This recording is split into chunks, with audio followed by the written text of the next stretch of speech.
Millionaire CEO thought she was just his poor neighbor. Then he witnessed her secret act of kindness. Hello, viewer. Thanks for joining us. Leave a like and share your thoughts in the comments, along with the city you're watching from. Now let's continue with the story.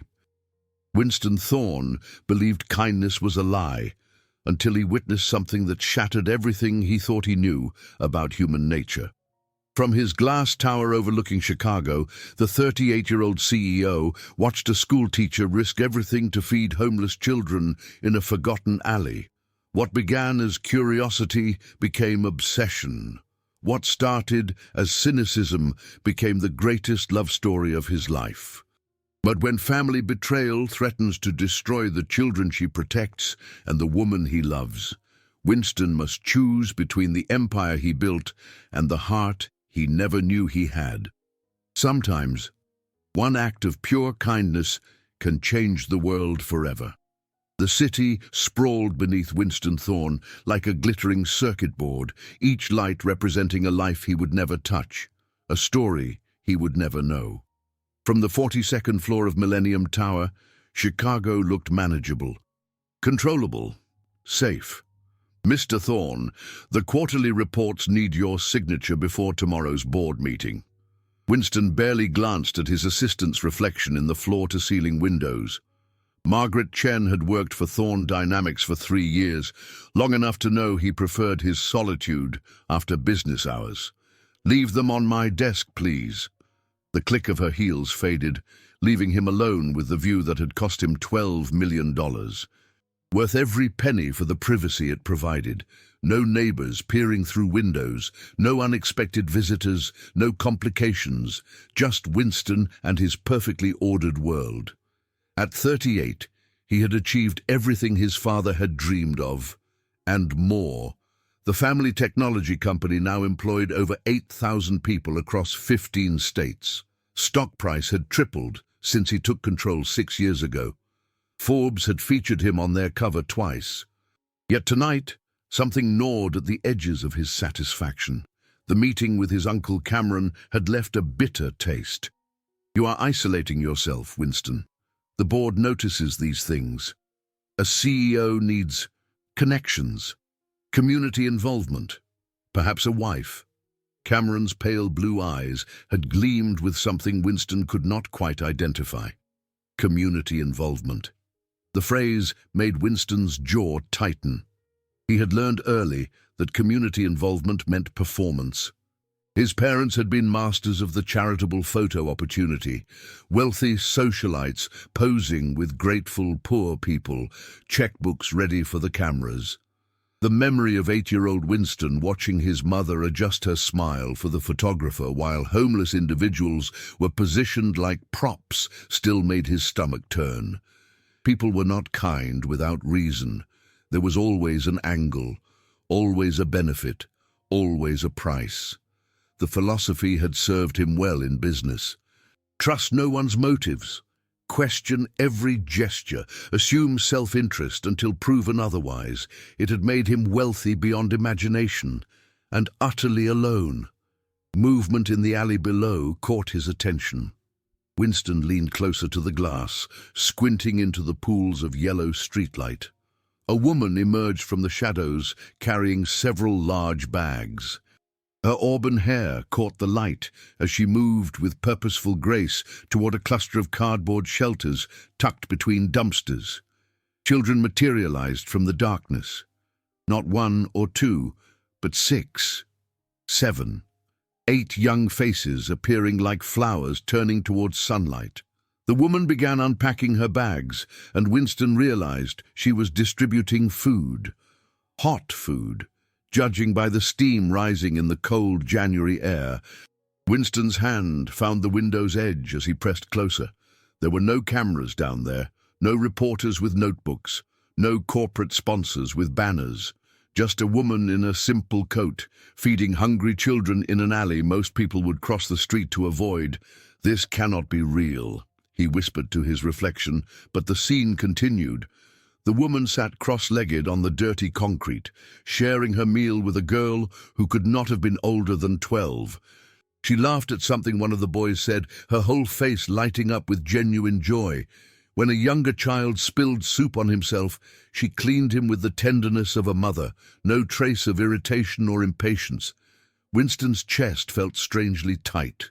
In 38 years of life, in boardrooms filled with billion-dollar deals, in galas dripping with performative generosity, he had never witnessed anything like this.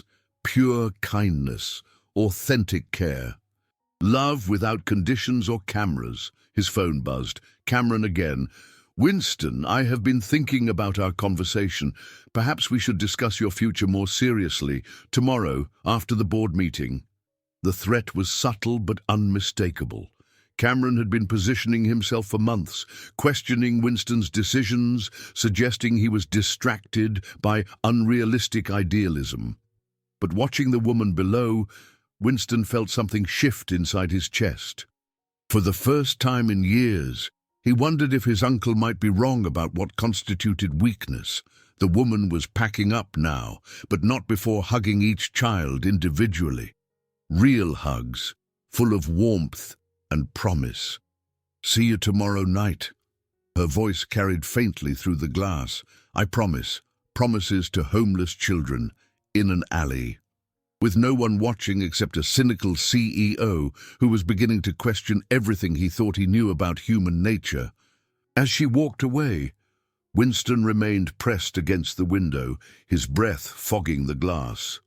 Somewhere in the building across the courtyard, that woman lived her life believing in goodness Winston had convinced himself did not exist. He needed to understand. He needed to know her name, her story, her impossible motivation for caring about children the world had forgotten. Because if kindness like hers was real, if it existed without hidden agendas or profit margins, then everything Winston believed about life was wrong. And for the first time in decades, Winston Thorne desperately wanted to be wrong. The city lights blurred as he finally stepped back from the window, but the image of her smile remained burned into his memory. Tomorrow, he would find answers. Tonight, he would lie awake wondering if he had just witnessed a miracle, or simply been reminded of what it meant to be human. Sleep had been impossible. Winston found himself back at the window before dawn, coffee growing cold in his hands as he stared at the empty alley below. The cardboard shelters remained, but their occupants had vanished with the sunrise. Ghosts of a reality Winston was only beginning to acknowledge. "Sir," Margaret's voice carried a note of concern. "The building management company is here with those quarterly reports you requested." Winston turned from the window, straightening his tie with practiced precision. "Send them in." Frank Morrison had managed the Riverside building across the courtyard for 12 years.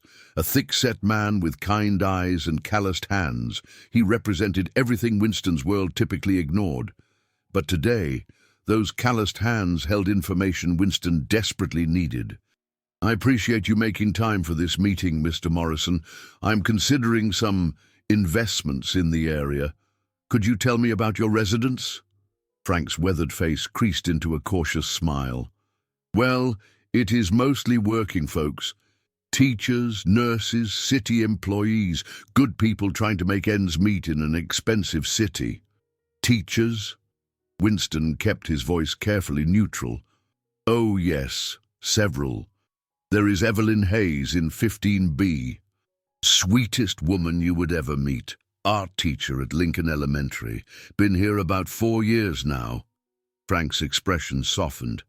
"That girl has a heart bigger than the whole building, always helping someone, whether it is watching Mrs. Patterson's cat or bringing groceries to the Hendersons when Bill was laid up." Evelyn Hayes. The name settled into Winston's chest like a missing puzzle piece. "She lives alone, far as I know. Keeps to herself mostly except for her charity work." Frank lowered his voice conspiratorially. "Between you and me, I do not know how she affords it. Teachers do not make much, but she is always carrying bags of food somewhere. Never seen anything like it." Charity work? In the alley below his window, Winston's pulse quickened. What sort of charity work? "Feeds homeless kids most nights." Started a few years back when she found some runaways camping behind the building. City services are stretched thin, you know. But Evelyn, she just stepped in. Been doing it ever since, rain or shine. The pieces clicked together with almost audible certainty. Winston had found his mysterious angel of mercy, and she was everything his cynical worldview said should not exist. A teacher spending her own modest income to feed children society had abandoned. No corporate sponsors, no tax write-offs, no public recognition.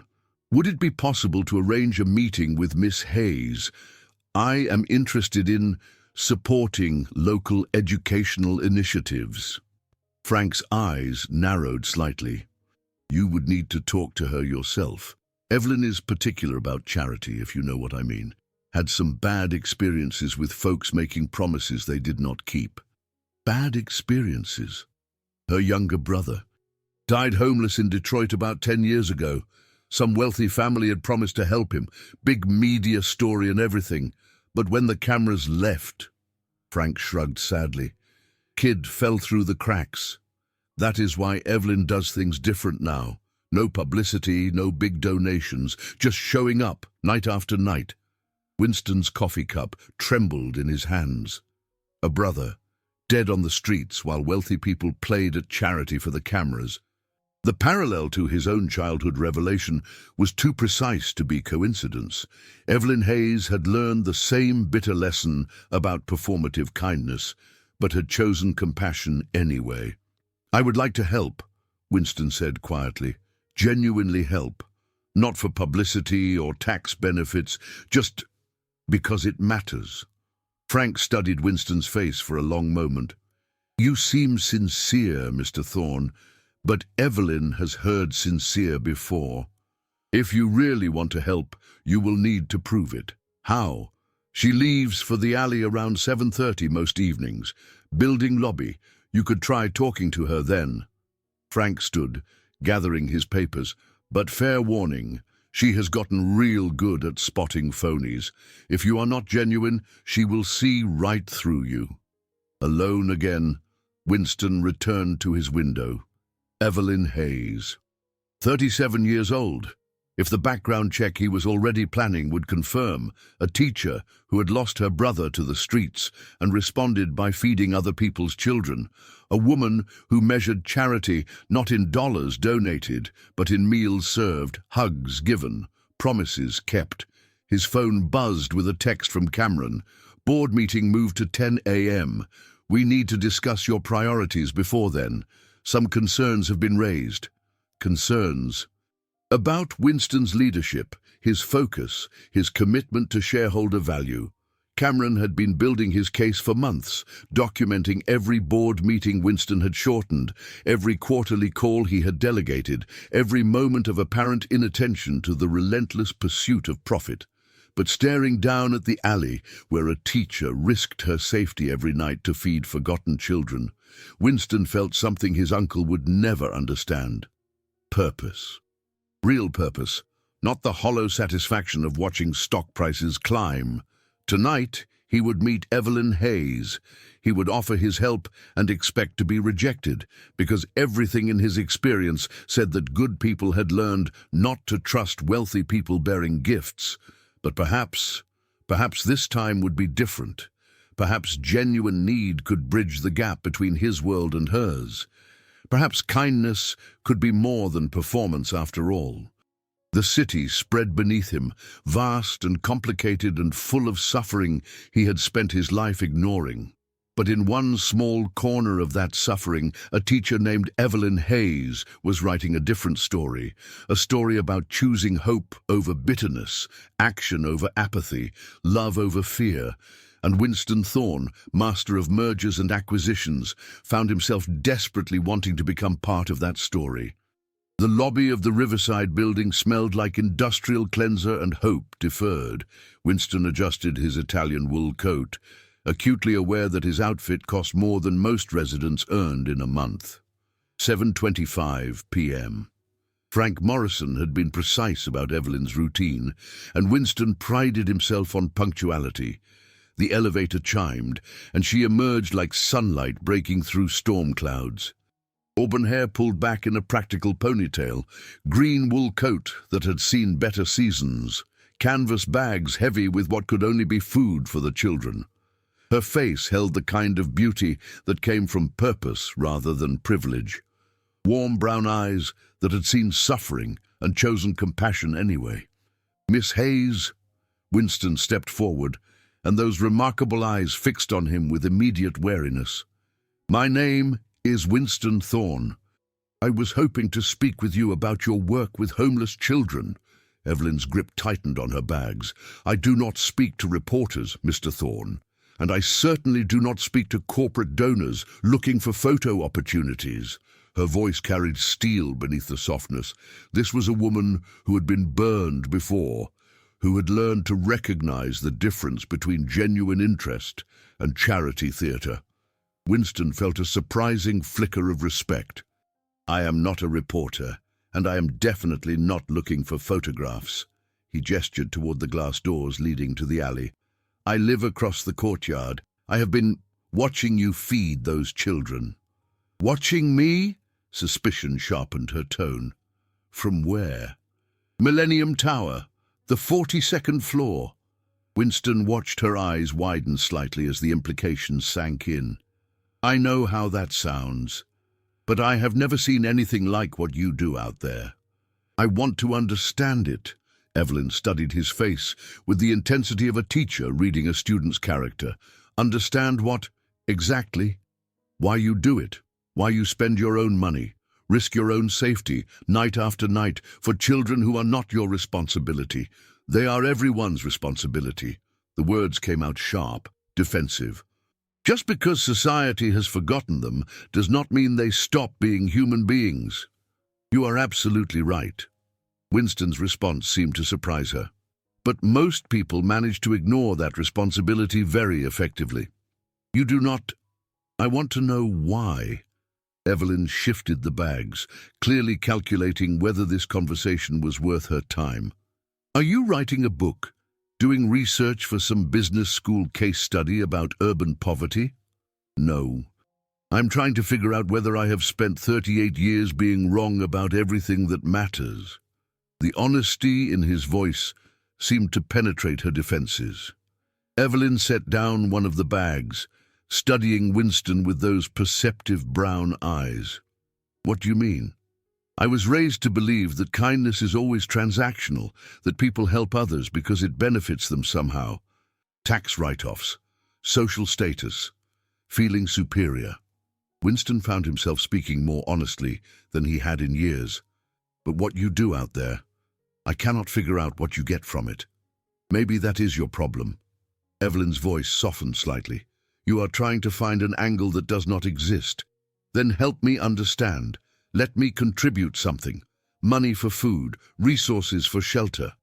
"No." The refusal was immediate and absolute. "I have heard those offers before, Mr. Thorne. Big promises from important people who disappear the moment the novelty wears off. I am not like that. That is exactly what they all say."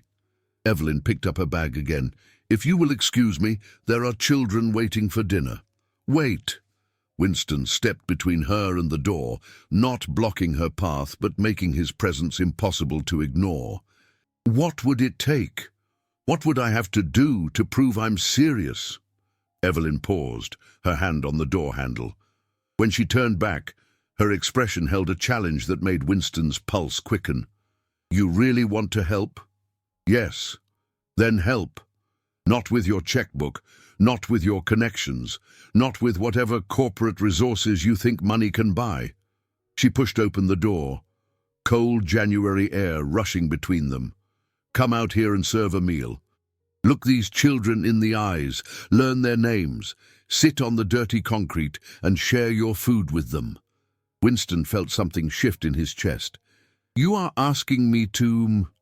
"I am asking you to be present, to show up, to prove that your interest extends beyond writing a check and feeling good about yourself."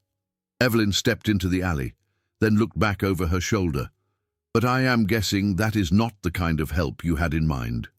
She was right, of course. Writing a check would have been easier, cleaner, more consistent with how Winston Thorne handled problems, but standing in the doorway between his comfortable world and her complicated one, Winston realized that easy was exactly what had kept him isolated for so long. "Tomorrow night," he heard himself say, "7:30, I will be here." Evelyn's eyebrows rose in surprise. "You do not even know what you are volunteering for? Then I guess I will learn." Winston managed a smile that felt more genuine than any expression he had worn in months. "What should I bring?" "Just yourself." Evelyn's voice carried a mixture of skepticism and something that might have been hope. "And maybe a willingness to admit that you do not have all the answers." As she disappeared into the shadows of the alley, Winston remained in the doorway, cold air stinging his face.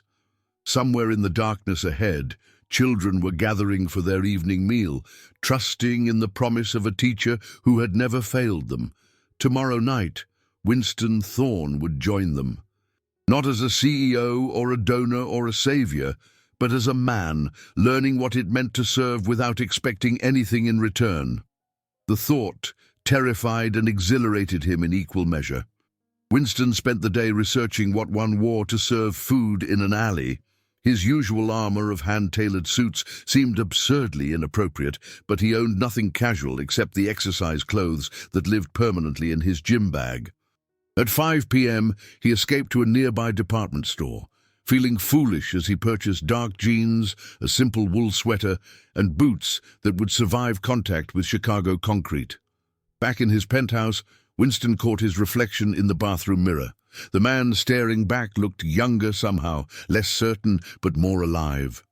When had he started hiding behind expensive fabric and perfect grooming? When had his appearance become a uniform designed to keep the world at arm's length? At 7:15, Winston stood in his lobby, hands trembling slightly as he waited for the elevator.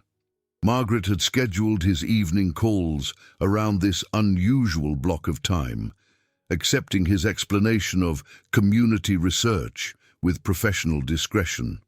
But as the elevator descended towards street level, Winston knew this was about much more than research. Evelyn was waiting by the Riverside building entrance, surrounded by an impressive array of thermal containers, brown paper bags, and what appeared to be a portable camp stove. She wore faded jeans, a thick sweater, and an expression of mild surprise. "You actually came. Did you think I would not?" "Honestly?" "Yes." Evelyn handed him a stack of foam containers. "Most people lose interest between the promise and the follow-through." Winston accepted the containers, surprised by their weight. "What is in here?" "Tonight is chili, cornbread, and hot chocolate. Nothing fancy, but it will stick to their ribs." Evelyn shouldered a large, insulated bag. "Fair warning, Mr. Thorne, this is not going to be like whatever charity events you are used to. These kids have trust issues, boundary issues, trauma issues. Some of them have been hurt by adults more times than you can imagine. What should I expect?" "Expect to feel uncomfortable. Expect to say the wrong thing. Expect to realize how little you understand about poverty." Evelyn's tone was matter-of-fact rather than harsh. "But also expect them to surprise you. They are some of the strongest, most resilient people I have ever met." The alley looked different at ground level. Larger, somehow, full of shadows and corners that suggested stories Winston was not sure he wanted to hear. The cardboard shelters had been arranged with careful precision, creating a rough semicircle around a clear space where someone had built a small fire in a metal drum. "Miss Evelyn." A boy who could not have been older than 14 emerged from one of the shelters, his face lighting up with genuine joy. "We've been waiting for you." "Hello, Marcus." Evelyn's entire demeanor softened as she ruffled the boy's hair. "Everyone staying warm." Rosa found some more blankets behind the church, and Tommy figured out how to fix the leak in Shelter 3. Marcus eyed Winston with curious suspicion. "Who is this?" "This is Mr. Thorne." He wanted to learn about what we do here. Evelyn began unpacking containers with practiced efficiency. Winston, this is Marcus. He keeps everyone organized and makes sure the younger kids stay safe. Winston extended his hand, then realized how formal the gesture must seem.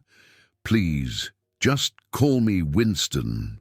Marcus shook his hand with surprising firmness. You ever done this before? No, I'm hoping you can teach me. Something in Winston's honest admission seemed to shift Marcus's opinion. First rule, do not make promises you cannot keep. Second rule, do not treat us like we are different just because we do not have regular houses. Third rule, Marcus grinned suddenly, looking like the teenager he was beneath his premature seriousness. Do not hog all the cornbread. Tommy gets cranky when there is not enough cornbread. More children emerged from the shadows as the aroma of chili filled the air.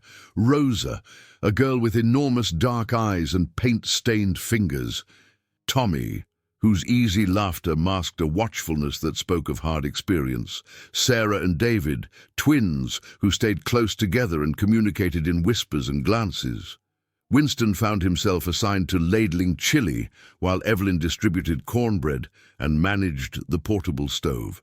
His first attempts were clumsy, too much in one container, too little in another, chili splashing onto his sweater as he tried to match Evelyn's smooth rhythm. Like this, Rosa said softly, guiding Winston's hand to show him the proper angle. Not too fast. See? Thank you. Winston's voice came out rougher than intended. When had a child last taught him anything? When had he last allowed himself to be instructed by someone who possessed nothing but kindness? The meal proceeded with more laughter than Winston had expected. Marcus told elaborate stories about his adventures, urban exploring, abandoned buildings. Tommy shared jokes that were terrible enough to make everyone groan with delight. Rosa sketched portraits of the group in the margins of notebook paper, capturing expressions with remarkable skill. Rosa is an amazing artist, Evelyn said quietly, settling beside Winston on a piece of cardboard that served as a makeshift seat. She should be in advanced classes, but she lives in an alley, Winston finished. But the system is not designed for children without stable addresses. Evelyn's voice carried years of frustrated advocacy.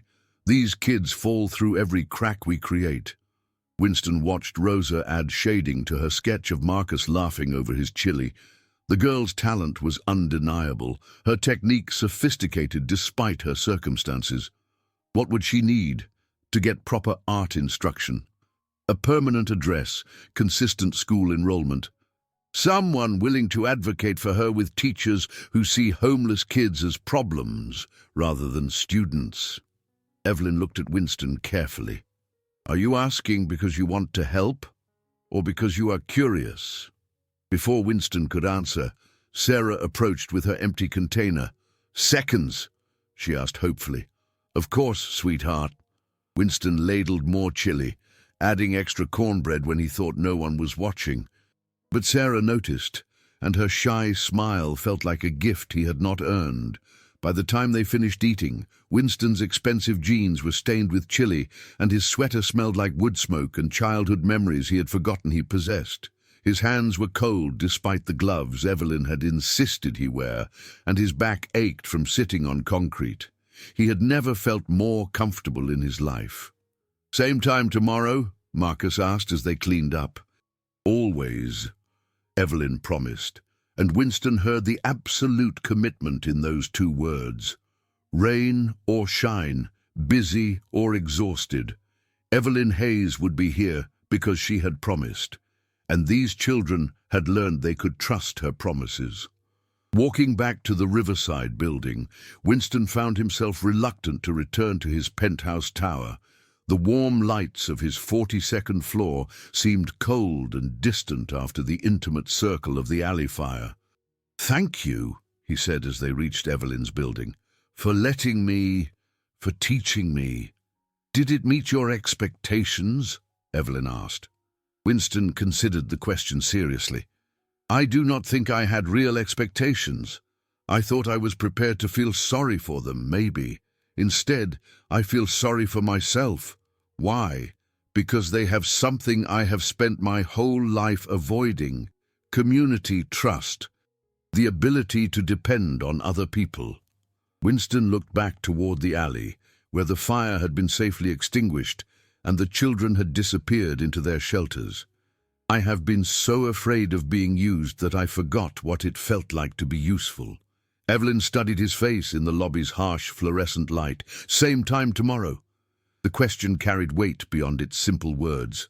An invitation, a test, a chance to prove that his interest extended beyond a single evening's curiosity.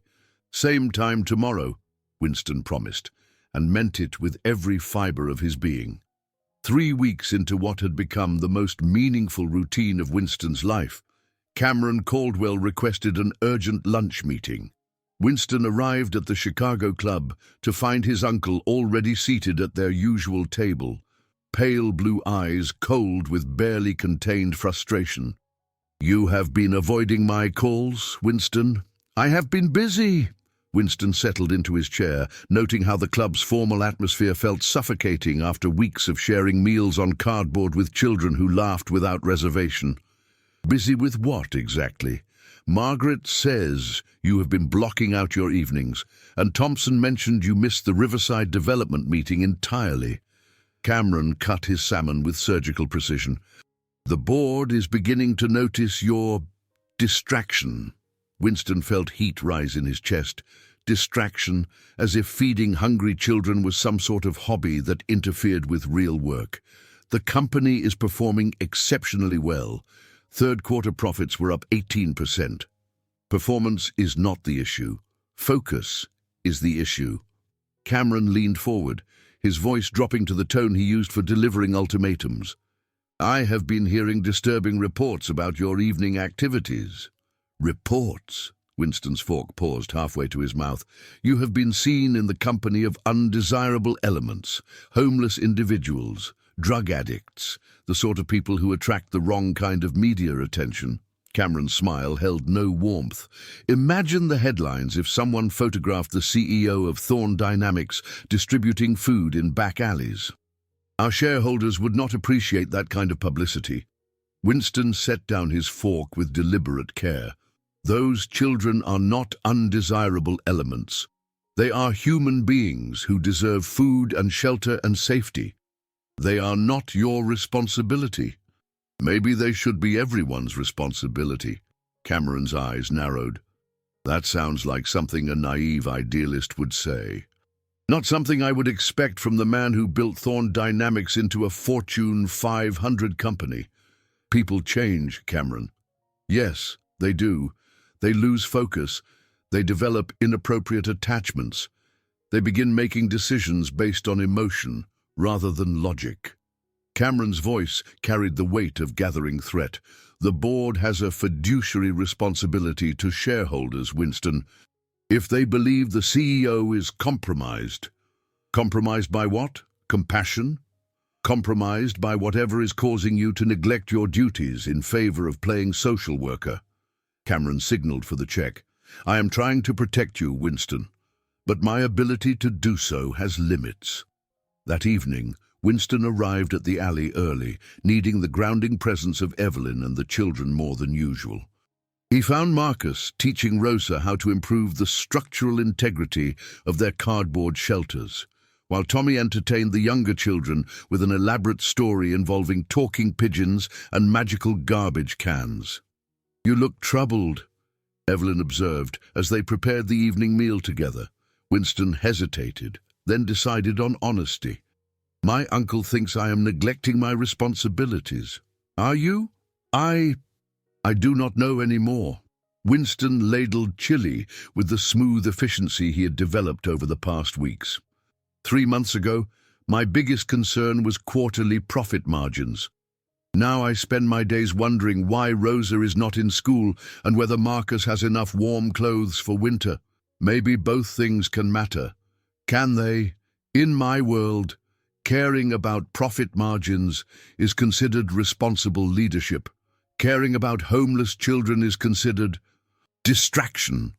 Winston paused, watching Tommy's animated storytelling. My uncle is not wrong about the business implications. If shareholders discover I'm spending time here, are you ashamed of us? The question came from Marcus, who had approached silently during their conversation. Winston turned, seeing hurt flash across the teenager's face. No, God, no, I am ashamed of myself. I am ashamed that I lived 38 years without caring about any of this. But you are caring now, Rosa said softly. That is what matters. Looking around the circle of faces illuminated by firelight, Winston felt something settle in his chest. These children had accepted him completely, teaching him lessons about resilience and hope and the kind of wealth that could not be measured in dollars. The idea that anyone would consider them a distraction felt like blasphemy. My uncle is right about one thing, Winston said quietly. People do change. I have changed. I cannot go back to pretending this does not matter. Evelyn touched his shoulder gently. No one is asking you to choose between your work and this. But maybe there is a way to bridge both worlds. How? I do not know yet. But you are intelligent, and you have resources, and you care about the right things now. Evelyn's smile carried warmth that seemed to reach directly into Winston's chest. When someone with your capabilities decides to solve a problem, I imagine solutions become possible. Later, walking Evelyn back to her building, Winston found himself studying her profile in the streetlight. Over the past weeks, their conversations had grown deeper, more personal. She had shared stories about her teaching, her childhood in small-town Illinois, her dreams of opening an art program for homeless children. He had found himself revealing parts of his history he had never discussed with anyone. The loneliness of inherited wealth, the pressure of family expectations, the gradual isolation that came with success. Evelyn, he said as they reached her building entrance, Would you like to have coffee sometime? Not here, not as part of the feeding program, just us. She turned, and in the soft glow of the lobby lights, Winston saw something shift in her expression. Awareness, interest, the recognition that their relationship had evolved beyond volunteer coordination into something more complex and infinitely more precious. I would like that, she said quietly. But Winston, whatever this is becoming between us, I need you to understand something. Those children come first, always. If you cannot accept that, they come first. Winston agreed without hesitation. For both of us. Evelyn's smile transformed her entire face. Coffee sounds lovely. As Winston rode the elevator back to his penthouse, he caught his reflection in the polished doors.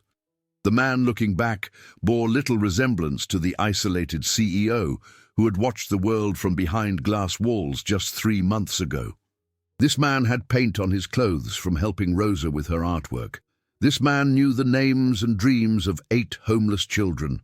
This man was falling in love with a teacher who measured wealth in smiles shared and promises kept. Cameron's threats felt distant and manageable now. Let the board question his priorities. Let shareholders worry about his focus. Winston had discovered something worth more than profit margins or stock prices or the cold approval of people who had never known real need. He had discovered purpose, and he had no intention of giving it up. Coffee became dinner. Dinner became long walks through Lincoln Park, sharing stories and discovering the 1,000 small compatibilities that made conversation feel like coming home. Evelyn's laugh became the sound Winston most wanted to hear. Her hand in his became the anchor that kept him grounded in a world suddenly full of possibility. 6 weeks after their first coffee, they sat in a quiet restaurant near Evelyn's school, celebrating the small miracle of Rosa's enrollment in Lincoln Elementary's advanced art program. Winston had made a few calls, pulled a few strings, and suddenly a homeless girl with extraordinary talent had official access to the education she deserved. She cried when she saw the art supplies, Evelyn said, her eyes bright with tears of her own. Real brushes, Winston, canvas instead of notebook paper. She could not believe they were hers to keep. It was nothing. It was everything. Evelyn reached across the table, covering Winston's hand with her own. Do you know what she said when I told her how this happened? She said it proved that angels sometimes wear business suits. Winston felt warmth spread through his chest at her touch, at the way she looked at him like he was capable of miracles. I am no angel, Evelyn. No, you are better. You are a person who chooses to care, even when caring is complicated. Evelyn's thumb traced across his knuckles. Even when it costs you something. The cost was becoming increasingly apparent. Cameron had escalated his campaign of subtle threats into open warfare. Board meetings had become exercises in defending decisions that 3 months ago would have been routine. Winston's distraction had become Cameron's favorite topic, mentioned in every conversation and documented in carefully worded emails that painted Winston as emotionally compromised and unfit for leadership. But sitting across from Evelyn, watching her face light up as she described Rosa's first day in art class, Winston found he cared less about Cameron's machinations than he had thought possible. Some things were worth fighting for. Some people were worth any cost. There is something I need to tell you, Evelyn said quietly, her expression growing serious. About my brother Timothy. About why I do this work. Winston waited, sensing the importance of the moment. Timothy was 14 when our father lost his job. Factory closure, nothing unusual in our town, but Dad started drinking and Mom took extra shifts at the diner, and Timothy felt like he was a burden. Evelyn's voice remained steady, but Winston could see the old pain in her eyes. He ran away on a Tuesday night in November, left a note saying he would come back when he could take care of himself. Evelyn, we looked for him everywhere. Police, social services, missing persons reports. Nothing. Then, 6 months later, a reporter did a story about homeless children in Detroit. There was Timothy living under a bridge with a group of other runaways. Evelyn's grip on Winston's hand tightened. The story went viral. Suddenly everyone wanted to help. A wealthy family in Bloomfield Hills offered to sponsor Timothy, pay for his education, give him a stable home. Winston felt cold dread pooling in his stomach. The cameras followed Timothy to their house. Beautiful place, like something from a magazine. They promised him everything, his own room, private tutoring, college fund. The story ran on 3 network affiliates and made the family look like saints. Evelyn's voice cracked slightly. 2 weeks later, when the media attention died down, they decided Timothy was too much trouble, too damaged, too difficult to integrate into their perfect life. They sent him back. But by then, his spot at the shelter was gone, and winter was coming, and Timothy had learned not to trust promises from people who lived in beautiful houses. Evelyn wiped her eyes with her free hand. He died 3 months later. Pneumonia. Alone, under an overpass in Detroit. Winston's throat felt raw. Evelyn, I am so sorry. That is why I do not take money from wealthy donors, Winston. That is why I make people prove they are committed before I let them get close to these children. Evelyn met his eyes directly. They have been disappointed by adults so many times. I will not let them be disappointed again. You think I might disappoint them. I think you are a good man who lives in a world that does not always reward goodness. I think you have responsibilities and pressures I cannot fully understand. And I think... Evelyn hesitated, then continued with characteristic honesty. I think I am falling in love with you. And that scares me because it means the children are not the only ones who could be hurt if you decide this life is too complicated. Winston stared at her across the table. This remarkable woman who had lost her brother to false promises, but still chose to believe in the possibility of authentic kindness. Who had every reason to protect her heart, but was brave enough to risk it anyway. "I am falling in love with you too," he said quietly. "And I am terrified because I've never cared about anything the way I care about you and those children. But Evelyn, I need you to understand something. What we have, what we are building together, it is not a distraction from my life. It is my life, the real one, the one that matters." Evelyn's smile was radiant and heartbreaking and full of hope. "Then we figure it out together. All of it. The board meetings and the budget meetings and the homeless children and the impossible logistics of loving someone whose world is so different from mine." "Together," Winston agreed and leaned across the table to kiss her for the first time, tasting salt from her tears and sweetness from her hope and the promise of a future neither of them could imagine, but both were brave enough to build. Outside the restaurant window, Chicago glittered in the darkness, vast and complicated and full of people who needed love and people who needed purpose and people who needed to believe that kindness was still possible in a world that often forgot its own capacity for goodness. Winston and Evelyn would be part of that goodness, together. Spring arrived in Chicago like a whispered promise, and with it came changes that Winston could never have anticipated. The alley that had once seemed harsh and forbidding now bloomed with small acts of beauty.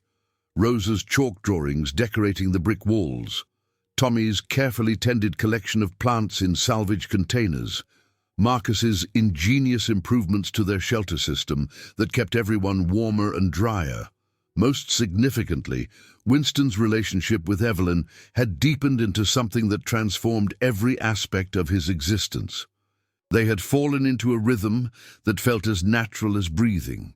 Coffee before work, stolen phone calls during lunch breaks, and evenings in the alley that had become their shared sanctuary. "Tell me about your parents," Evelyn said one evening as they walked hand in hand through Lincoln Park after serving dinner. Spring moonlight filtered through new leaves, casting everything in silver and possibility. Winston felt his steps slow. In 3 months of growing intimacy, this was territory they had never explored. "What would you like to know?" "Everything. What they were like when you were small, before the charity thing changed them." Winston considered the question, surprised by how difficult it was to remember his parents as anything other than the calculating philanthropists who had shaped his cynicism. "My mother used to paint," he said finally. "Watercolors, mostly. Landscapes and flowers. She had a studio on the 3rd floor of our house, and when I was very young, she would let me sit beside her easel and watch. She taught you to appreciate art. She taught me to see beauty in small things, a bird's wing, the way light fell across leaves, the texture of tree bark." Winston's voice carried a wistfulness he had not accessed in decades. "I remember feeling so proud when she would ask my opinion about color choices, as if my 7-year-old aesthetic judgment actually mattered. What happened to that? Success happened, social expectations, the pressure to be seen as serious philanthropists rather than people who simply enjoyed creating beautiful things." Winston stopped walking, turning to face Evelyn directly. "The last time I saw her paint was the week before the charity incident. After that, the studio became a conference room for planning fundraising galas." Evelyn's expression reflected deep understanding. "She lost herself in the performance." "They both did. My father used to read poetry, Frost, Dickinson, Wallace Stevens. He would recite verses while we worked in the garden together." Winston managed a sad smile. "By the time I was 12, he only quoted business magazines and market reports. Is that why you built those walls around yourself? To avoid becoming like them?" Winston had never articulated it so clearly, but Evelyn's insight was devastatingly accurate. I was so determined not to be corrupted by other people's expectations that I stopped allowing myself to care about anything meaningful. I became exactly what I was trying to avoid. A person who measured worth in dollars rather than dreams. Evelyn stepped closer, her hands finding his face with infinite tenderness. You are nothing like that now. Because of you, because of them. Winston gestured toward the direction of the alley, where 8 children slept with full bellies and the security of knowing someone would return tomorrow. Rosa reminds me of my mother when she painted. That complete absorption in creating something beautiful. Marcus has my father's gift for leadership, but he uses it to protect people instead of profit from them. And what do you see when you look at yourself now? Winston considered the question seriously.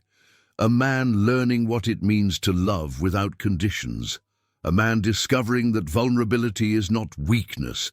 It is the only path to authentic connection. He traced the line of Evelyn's cheek with his thumb. A man who understands, finally, that the only legacy worth leaving is the lives we touch with kindness. Evelyn's smile was radiant and heartbreaking simultaneously. I love who you are becoming, Winston Thorne. I love who I am when I am with you, he replied, and kissed her with the kind of desperate tenderness that spoke of souls recognizing their perfect complement. Later, as they stood outside Evelyn's building, neither wanted the evening to end. These moments of connection had become Winston's anchor, the center around which everything else in his life revolved. I have been thinking, Evelyn said softly, her fingers intertwined with his, about Rosa's art program, and Marcus's leadership skills, and Tommy's storytelling gift. What about them? They need more than just food, Winston. They need opportunities, real chances to develop their talents and build futures that extend beyond survival. Evelyn's voice carried the passion that had first captured Winston's attention. What if we could create something more permanent? Not just evening meals, but actual support systems. Winston felt excitement build in his chest. What are you thinking? I do not know yet. Some kind of center, maybe. A place where they could sleep safely, get tutoring, explore their interests. Evelyn paused, then looked at Winston with shy hope. Would something like that be possible, with your resources and connections? The idea crystallized in Winston's mind with stunning clarity. A community center focused on homeless youth, educational programs, artistic opportunities, life skills training. Not charity in the traditional sense, but genuine investment in human potential. It would be more than possible, Winston said quietly. It would be transformative.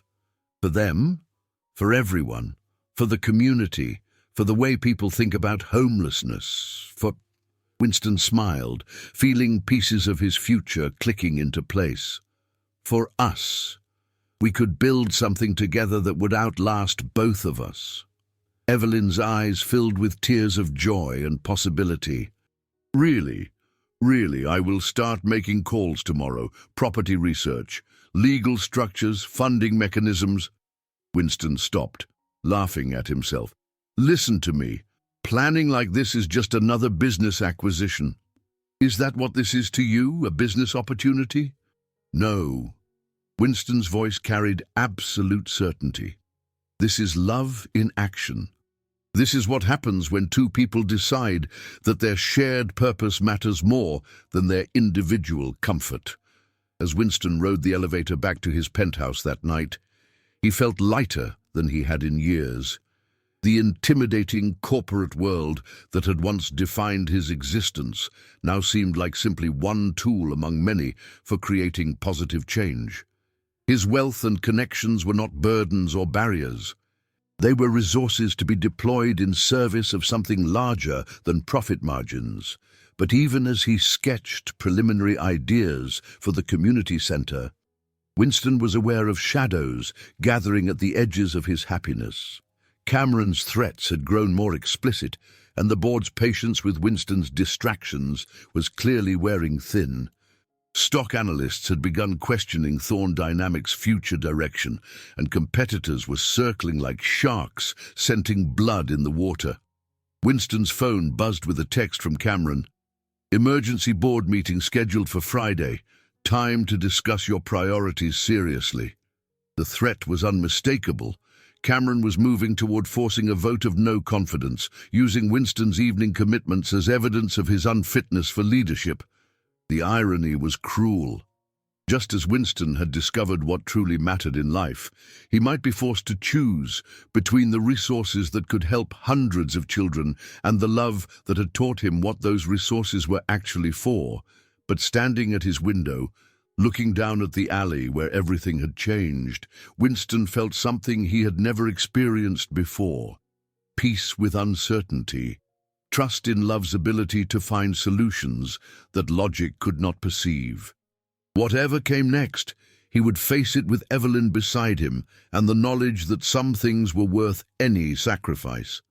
The lonely CEO who had once watched the world from behind glass barriers was gone forever, replaced by a man who understood that the only security worth having was the security that came from knowing you had lived according to your deepest values, even if that knowledge cost him everything else. The emergency board meeting felt like a trial, though Winston refused to think of himself as the defendant. He was simply a man whose priorities had evolved beyond the narrow vision of quarterly profits and shareholder value. Cameron had prepared meticulously. Charts showing Winston's reduced availability for client meetings, documentation of missed networking events and declined speaking engagements. A carefully worded presentation suggesting that the CEO's personal interests were compromising his professional judgment. "The question before us," Cameron concluded, his pale eyes fixed on Winston with predatory satisfaction, "is whether Thorne Dynamics can afford leadership that prioritizes charity work over corporate growth." Board member Patricia Walsh, a sharp woman in her 60s who had built her own technology empire, leaned forward with interest. "Winston, would you like to respond to these concerns?" Winston stood, feeling the weight of 12 sets of eyes evaluating his fitness for the position he had held with distinction for 6 years. "I would like to share some numbers with you. Third quarter revenue increased 18% over last year. Customer satisfaction ratings are at an all-time high. Employee retention has improved 22% since we implemented the new workplace culture initiatives. Performance is not the issue," Cameron interrupted. "Focus is the issue. Commitment is the issue." "Then let me address commitment." Winston's voice carried quiet steel. "I'm committed to running this company in a way that honors both our shareholders and our community responsibilities. I'm committed to proving that corporate success and social consciousness are not mutually exclusive." Another board member, James Morrison, shifted uncomfortably. "But surely you understand the optics, Winston. A CEO serving food to homeless individuals, it sends mixed messages about our brand positioning. What messages does it send, James? That we are unfocused, that we have lost sight of our core mission." Winston walked to the conference room windows, looking out at the city his company helped build and maintain. "Our core mission is providing technology solutions that improve urban infrastructure. Every homeless child in this city is evidence that our infrastructure is failing the people who need it most. How is addressing that failure unfocused?" "Because it is not our business," Cameron said flatly. "Social services are the government's responsibility. Our responsibility is to our investors." "What if those responsibilities are not contradictory?" Winston turned back to face the room. "What if companies that demonstrate genuine community investment actually generate higher long-term returns? What if employees who see their leadership caring about more than profit margins become more committed and productive?" Patricia Walsh looked intrigued. "Are you suggesting there is a business case for your charitable activities?" I am suggesting there is a human case, which ultimately becomes the strongest business case possible. Winston returned to his seat, leaning forward with the passion that had been building for months. Thorne Dynamics is not just a collection of assets and revenue streams. We are part of a community. The health of that community directly impacts our ability to attract talent, retain customers, and maintain the social license that allows us to operate. Social license. Cameron's tone dripped skepticism. The public trust that permits us to exist. The belief that our success benefits more than just our shareholders. Winston met his uncle's gaze directly. Companies that lose that trust do not survive long-term market pressures. And you believe feeding homeless children enhances our social license? I believe demonstrating authentic care for our community's most vulnerable members positions us as a company that understands the difference between short-term profit and sustainable value creation. The room fell silent as board members processed Winston's argument. Several nodded thoughtfully, while others appeared skeptical. Cameron's face had darkened with barely controlled fury. This is exactly the kind of naive idealism that compromises shareholder value, Cameron said finally. Emotional decision-making. Sentimental attachment to problems that are not ours to solve. Problems that are everyone's to solve, Winston corrected, because ignoring them does not make them disappear. It simply ensures they grow larger and more expensive to address later.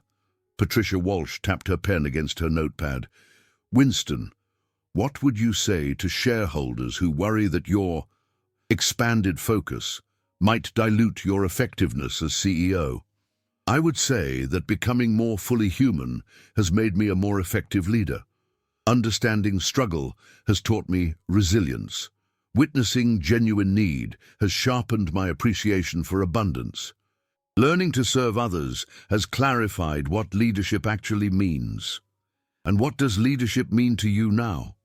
Winston considered the question carefully. Leadership means using whatever resources and influence you possess to create more opportunities for more people to thrive. It means recognizing that your success is meaningless unless it contributes to something larger than yourself, even if that philosophy conflicts with maximizing quarterly returns. Especially then, because the companies that survive and prosper long-term are the ones that understand the difference between creating value and extracting value. Winston's voice gained strength as he spoke. We can be profitable and principled. We can be successful and compassionate. But we cannot be sustainable if we ignore our responsibilities to the community that makes our success possible.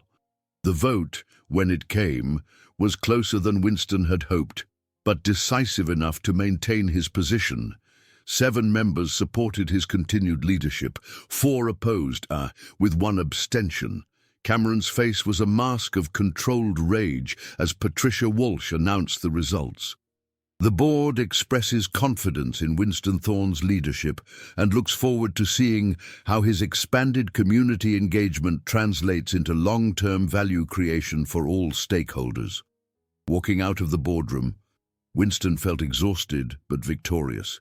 He had survived Cameron's first serious assault on his position, but he knew this was only the beginning. His uncle would regroup, refine his strategy, and return with more sophisticated attacks. But tonight, Winston would celebrate with Evelyn and the children who had taught him what victory actually meant. Not the hollow triumph of defeating competitors, but the profound satisfaction of remaining true to values that mattered more than power or profit.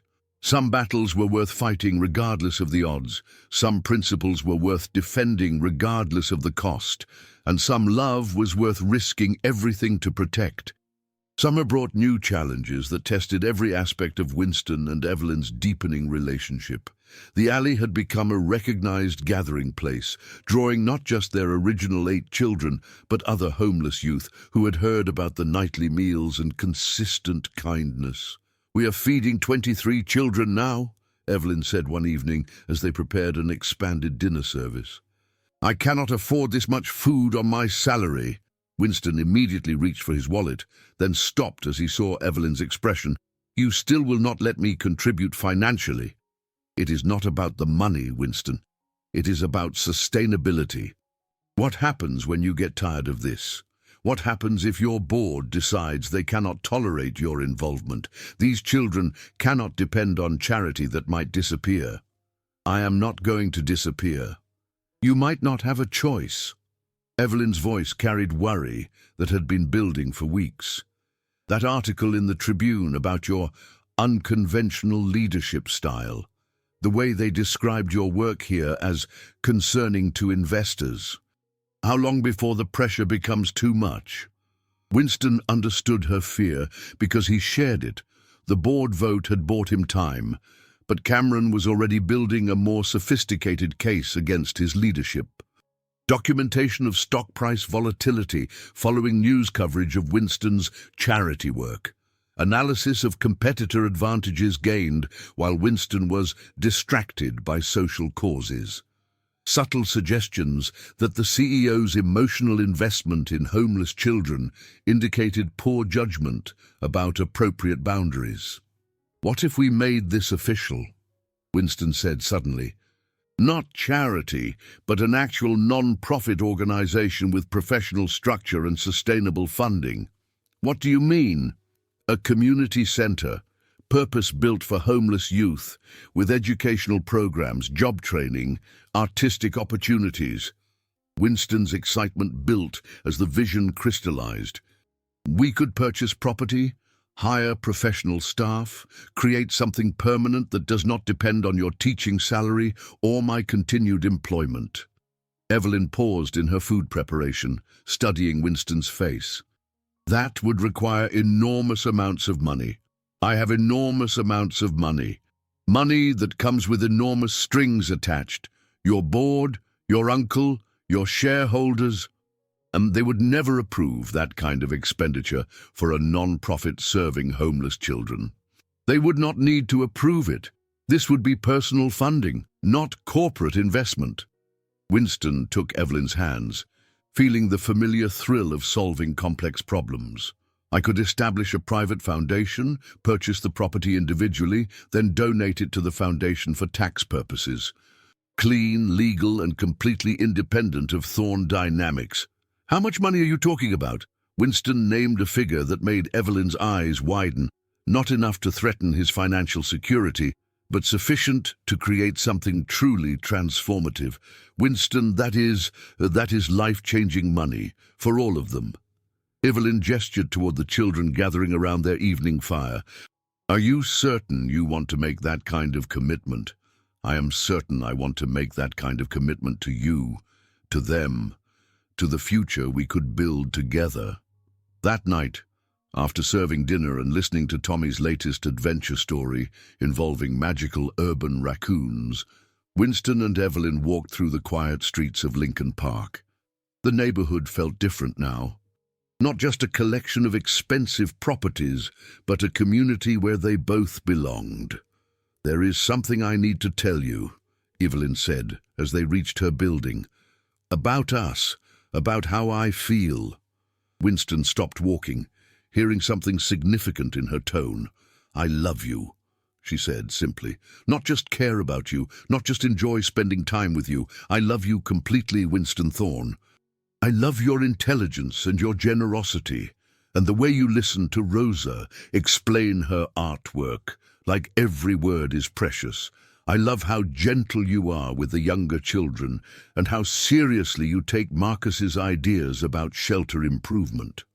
Winston felt his chest expand with joy, so pure it was almost painful.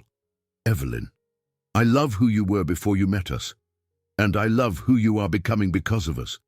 But mostly, I love the man who chose to climb down from his glass tower and sit on cardboard with homeless children because he thought it might teach him something about being human." Winston kissed her then, pouring months of growing devotion into the contact. When they finally separated, both were breathing unsteadily.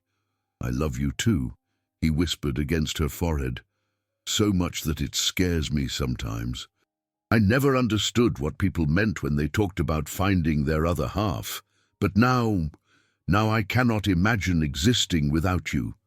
Then do not, Evelyn said softly. Exist with me. Build this center with me. Create something beautiful that will outlast both of us. Are you asking me to be your partner in everything? I'm asking you to be my partner in the only things that matter. Love and service, and the belief that we can make the world better by showing up with kindness every single day. Standing beneath the streetlight outside her building, Winston understood that this was the proposal that mattered. Not marriage in the conventional sense, but something deeper, a commitment to shared purpose that would reshape every aspect of their lives. Yes, he said without hesitation. Yes to all of it. The center, the foundation, the future we cannot even imagine yet. Yes to loving you for the rest of my life, and yes to proving that love through action every day. Evelyn's smile could have powered the entire city. Then we have work to do. As Winston rode the elevator back to his penthouse, he felt the weight of momentous decisions settling around him like armor. Tomorrow, he would begin the legal and financial processes that would transform his personal wealth into lasting change for hundreds of homeless youth. He would hire architects and contractors and social workers and teachers. He would create something unprecedented, a community center that treated homeless children not as problems to be managed, but as human beings with unlimited potential. The endeavor would make him enemies.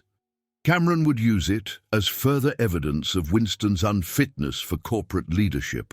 Competitors would portray it as reckless spending that demonstrated poor business judgment. The media would scrutinize every detail, looking for scandal or mismanagement.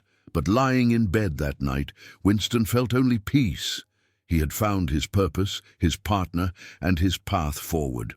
Everything else was simply logistics. Some dreams were too important to defer. Some love was too precious to protect through inaction. And some chances to change the world came only once in a lifetime.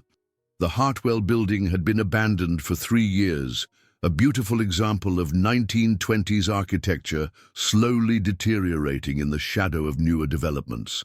Its bones were solid, its character undeniable, and its location perfect. Just 6 blocks from the alley where Winston and Evelyn had been serving meals for 8 months. It would be perfect, Evelyn breathed as they toured the empty space with the real estate agent. High ceilings, large windows, and enough square footage to house dormitories, classrooms, workshop spaces, and a commercial kitchen capable of feeding hundreds. The owner is motivated to sell, their agent explained. The building has been empty long enough to become a maintenance burden. Cash offer, quick closing, and you could probably negotiate a very favorable price. Winston was already mentally redesigning the space. The grand lobby could become a welcoming area where children felt safe and valued. The second floor would house dormitories with actual beds, privacy, and dignity. The third floor could accommodate classrooms and workshop spaces where Rosa could develop her artistic talents and Marcus could explore his gift for leadership. What about zoning? Evelyn asked practically. Permits for residential use, health department approvals for food service, fire safety regulations. All manageable, Winston assured her. I know people who specialize in non-profit development. We can have architects and contractors start preliminary work while the legal team handles regulatory approval. But even as they discussed logistics, Winston felt the familiar weight of Cameron's mounting opposition. His uncle had been ominously quiet since the failed board coup, but Winston knew that silence indicated planning rather than surrender. 3 days later, Winston discovered exactly what Cameron had been planning. You are making a serious mistake, Cameron said, settling into the chair across from Winston's desk uninvited. This building purchase, this foundation, this entire charitable fantasy, it ends now. I am using my personal funds, Cameron. The board has no authority over my private investments. The board has authority over your continued employment as CEO, and shareholders have opinions about executives who demonstrate questionable judgment in their personal affairs. Cameron opened a leather portfolio, extracting several documents. Psychological evaluation suggestions from board members who question your emotional stability. Stock analyst reports expressing concern about leadership distraction. Media coverage that portrays you as a wealthy dilettante playing at social work. Winston scanned the documents, feeling cold anger build in his chest. You orchestrated this coverage. I facilitated necessary conversations about your fitness for leadership. The conclusions reached were inevitable given your behavior, my behavior. Abandoning corporate responsibilities to pursue romantic relationships with social workers, spending evenings in alleys instead of boardrooms, making emotional decisions about company direction based on personal attachment to charitable causes. Cameron's smile was arctic. The board voted to retain you once, Winston. They will not do so again if evidence suggests you are experiencing some kind of emotional breakdown. Caring about homeless children is not an emotional breakdown. Spending millions of dollars to purchase buildings for homeless children while neglecting the business that provides your wealth certainly suggests impaired judgment. Cameron leaned forward. The board meeting is scheduled for next Friday. The agenda includes a comprehensive review of your leadership effectiveness and a vote on your continued employment. Winston felt the trap closing around him. What do you want, Cameron? Refocus on corporate priorities. Cancel the building purchase. End your involvement with the homeless population. Demonstrate that you understand the difference between appropriate charity and obsessive activism. Cameron's voice carried the tone of someone delivering an ultimatum. Do those things, and I will withdraw my concerns about your leadership. And if I refuse, then you will lose everything: the CEO position, the corporate influence, the financial resources that make your charity work possible. Cameron stood, smoothing his expensive suit. Choose wisely, Winston. Some battles cannot be won through idealism. After his uncle left, Winston sat alone in his office, staring out at the city he had helped build and might soon lose the power to influence. The choice Cameron offered was brutally simple. Abandon his authentic life to preserve his corporate position, or risk losing the resources that could help hundreds of homeless children. But as he considered the impossible decision, Winston realized that Cameron had made a crucial miscalculation. His uncle assumed that Winston's primary motivation was preserving his own power and wealth. The old Winston, the man who had measured worth in stock prices and board positions, might have been paralyzed by such a choice, but the man who had learned to serve soup and listen to children's dreams understood something Cameron would never comprehend. Some things mattered more than power, some principles were worth more than profit, and some love was worth any sacrifice. Winston reached for his phone, dialing Evelyn's number with steady hands. "It is time," he said, when she answered. "Cameron is forcing the issue. We need to accelerate everything." "What does that mean?" "It means we close on the Hartwell building tomorrow. It means we hire staff and open our doors, even if I lose my position at Thorne Dynamics. It means we commit completely to this path, regardless of the consequences."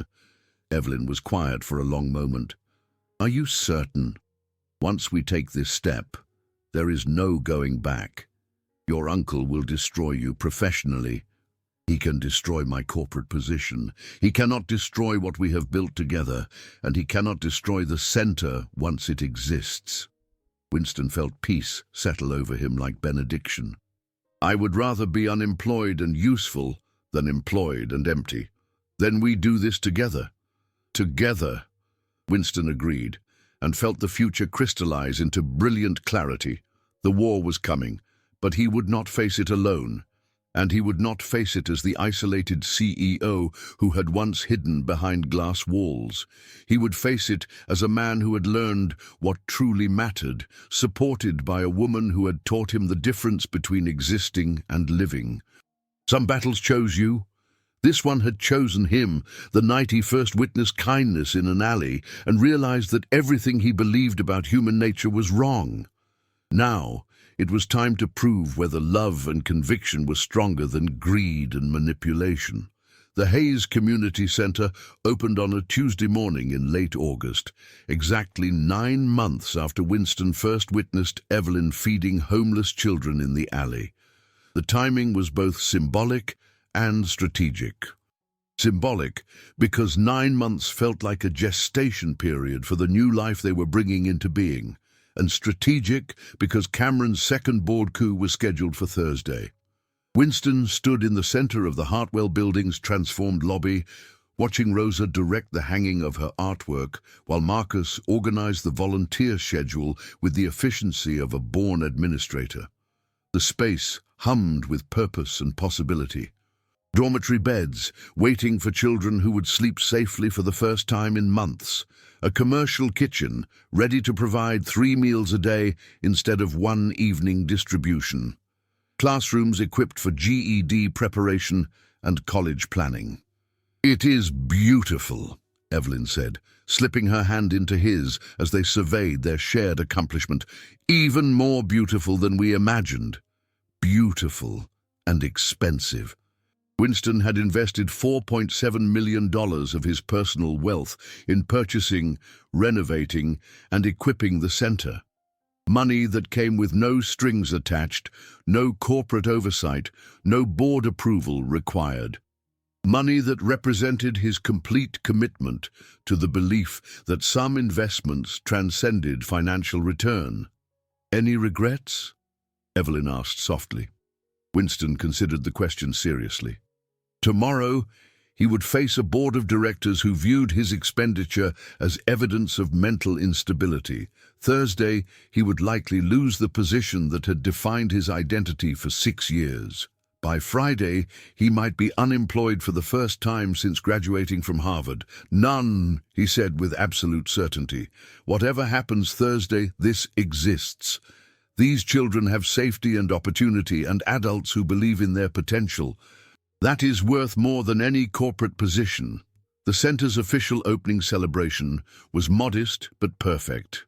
Margaret Chen, Winston's longtime assistant, had coordinated media coverage that focused on the children's artwork and educational achievements, rather than the wealthy benefactor who had made it possible.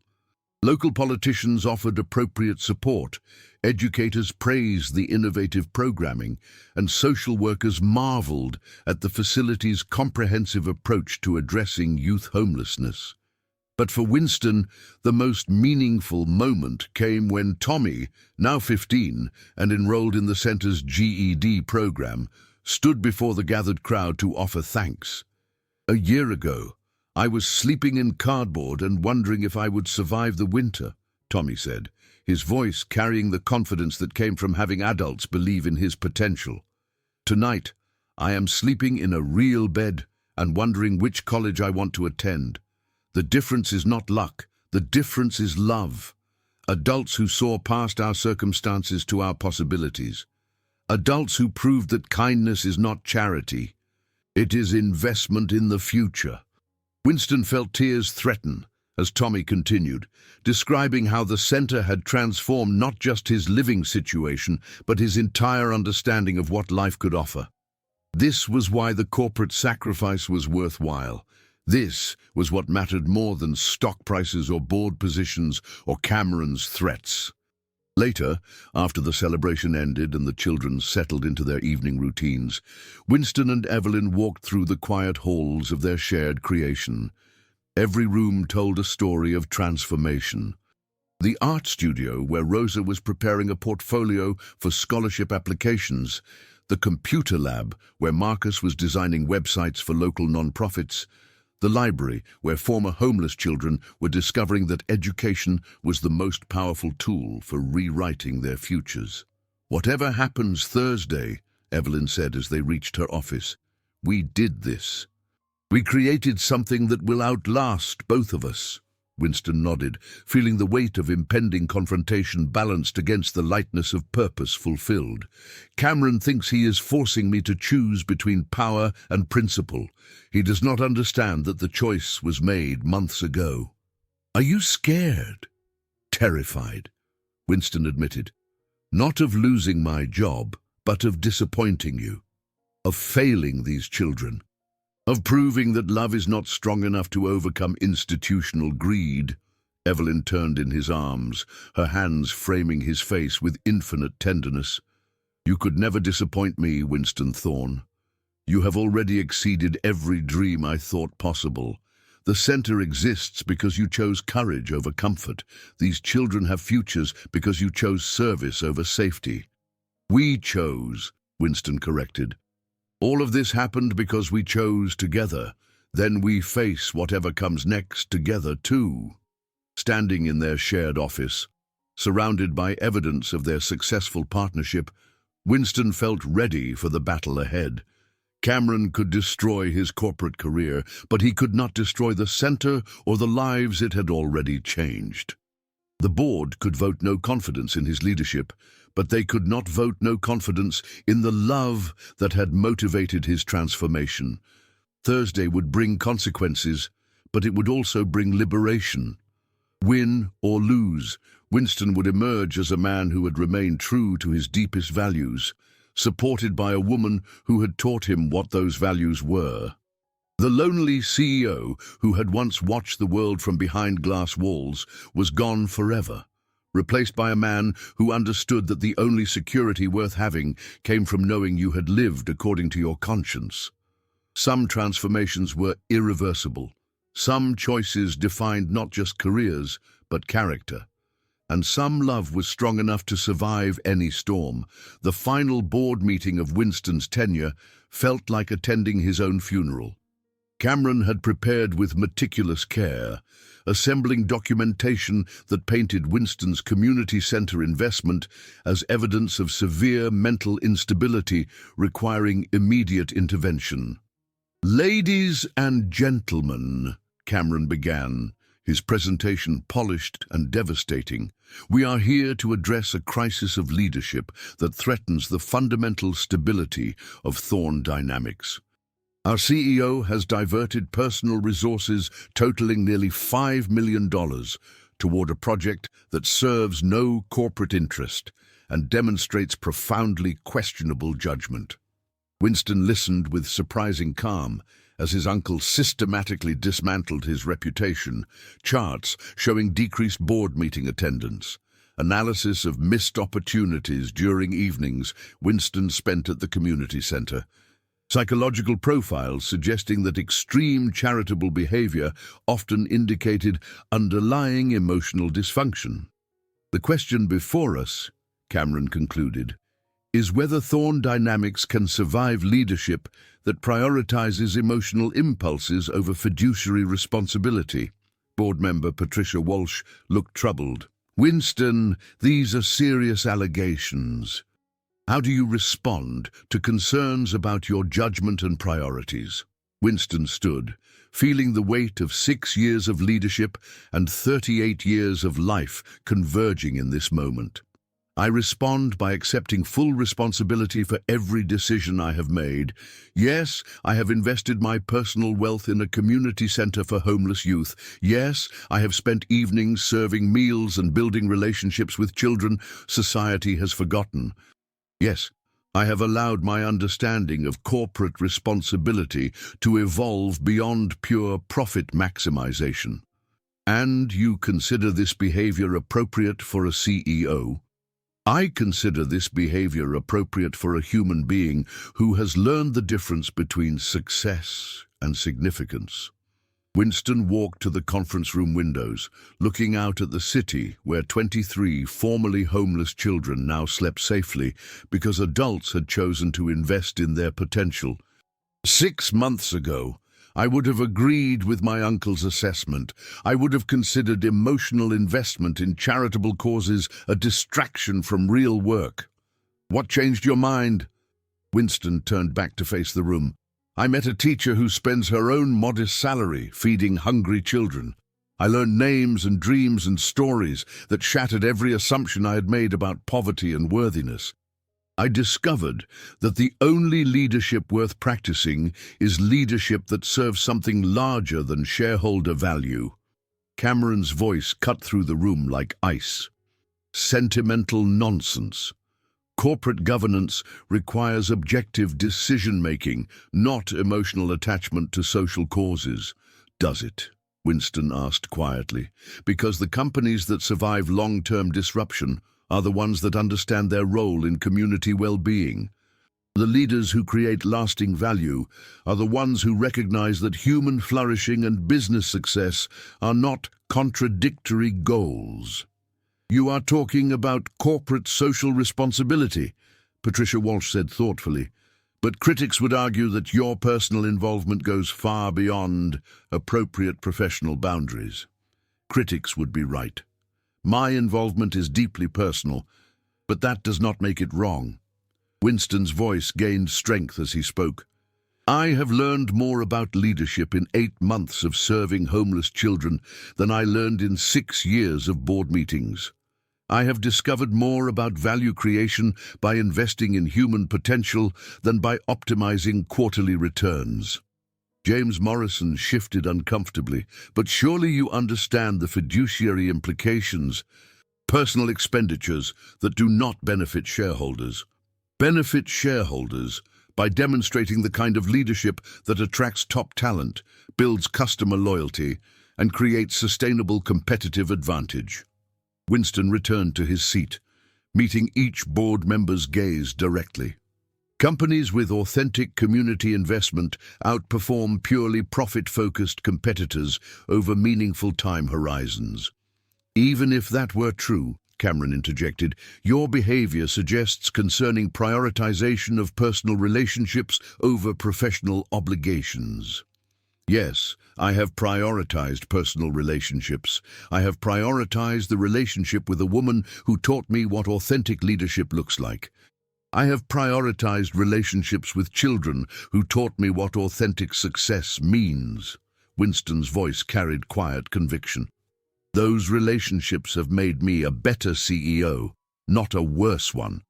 The room fell silent as board members processed his defense. Some appeared thoughtful, others skeptical. Cameron's face reflected barely controlled fury at Winston's refusal to demonstrate appropriate shame. The board must decide, Patricia Walsh said finally, whether Winston's expanded definition of corporate responsibility represents visionary leadership or dangerous distraction. The vote, when it came, was devastating. 8 members voted no confidence in Winston's continued leadership. 4 supported his retention. The mathematics were clear and final. The board expresses appreciation for Winston Thorne's contributions to Thorne Dynamics' growth and success, Patricia Walsh announced formally. However, concerns about current leadership direction require immediate transition to new management. Cameron Caldwell will serve as interim CEO while the board conducts a search for permanent replacement. Winston felt strange relief wash over him as the gavel fell. The decision he had been dreading for months was finally made, and the sky had not fallen. He was unemployed for the first time in his adult life, but he was also free in a way he had never experienced. Effective immediately, all corporate property and access privileges are revoked, Cameron announced with undisguised satisfaction. Security will escort you from the building within the hour. Walking out of Thorne Dynamics for the final time, Winston carried only a small box of personal items, and the business card of the headhunter Patricia Walsh had discreetly passed him. Several board members had expressed private interest in his unique perspective on stakeholder capitalism, suggesting that other opportunities might emerge. But standing on the sidewalk outside the building where he had spent 6 years of his life, Winston felt no anxiety about future employment. The Hayes Community Center was thriving, serving 43 homeless youth and expanding services monthly. His personal foundation was fully funded and professionally managed. The woman he loved was waiting for him with plans for their shared future. He had lost a corporate position but gained a life worth living. Some trades were improvements, even when they looked like defeats. Winston's phone buzzed with a text from Evelyn. "How did it go?" He typed back, "I am unemployed and completely happy, coming home." Home. Not to a sterile penthouse overlooking the city, but to a community center where children called him by name and teachers valued his contributions, and love was measured in service rather than salary. Some endings were actually beginnings. Some losses were actually liberation. And some love was strong enough to transform even the most devastating defeat into victory. Freedom felt different than Winston had imagined. 3 weeks after losing his position at Thorne Dynamics, he discovered that unemployment had its own rhythm. Mornings spent reviewing foundation finances, afternoons teaching business skills to older residents at the Hayes Community Center, evenings sharing meals and stories with children who had become his chosen family. "You seem happier," Evelyn observed one October morning as they walked through Lincoln Park, leaves crunching beneath their feet in symphony with the changing season. "More settled." Winston considered her words carefully. "I feel authentic for the first time in my adult life, like I am finally living according to my actual values instead of values I inherited or absorbed." "Any regrets about the corporate world?" "None about leaving it. Some about the timing." Winston's expression grew troubled. "I would have preferred to transition the company's community programs before Cameron took control. He has already discontinued the scholarship fund and the employee volunteer initiative. Those changes were just the beginning of Cameron's campaign to erase Winston's influence from Thorne Dynamics. The new CEO had systematically eliminated every program that reflected social consciousness, returning the company to a purely profit-focused model that Winston barely recognized. But the personal attacks were more concerning. Carefully planted stories in business magazines questioning Winston's mental stability, social media campaigns suggesting that his extreme charitable behavior indicated underlying psychological dysfunction, whispered rumors in corporate circles about his obsessive attachment to homeless individuals. "He is trying to destroy your reputation," Evelyn said, reading Winston's thoughts with the intuition that came from deep emotional intimacy. "He is trying to ensure I never work in corporate leadership again. If other companies believe I am mentally unstable—" Winston shrugged, attempting nonchalance he did not feel. "Perhaps that is for the best. Perhaps I was never meant for that world anyway. Or perhaps you were meant to transform that world, and he stopped you before you could finish." They were interrupted by Winston's phone buzzing with an urgent call from Margaret Chen, the center's operations director. Her voice carried a tension that made Winston's stomach clench. "Winston, you need to get to the center immediately. We have a situation."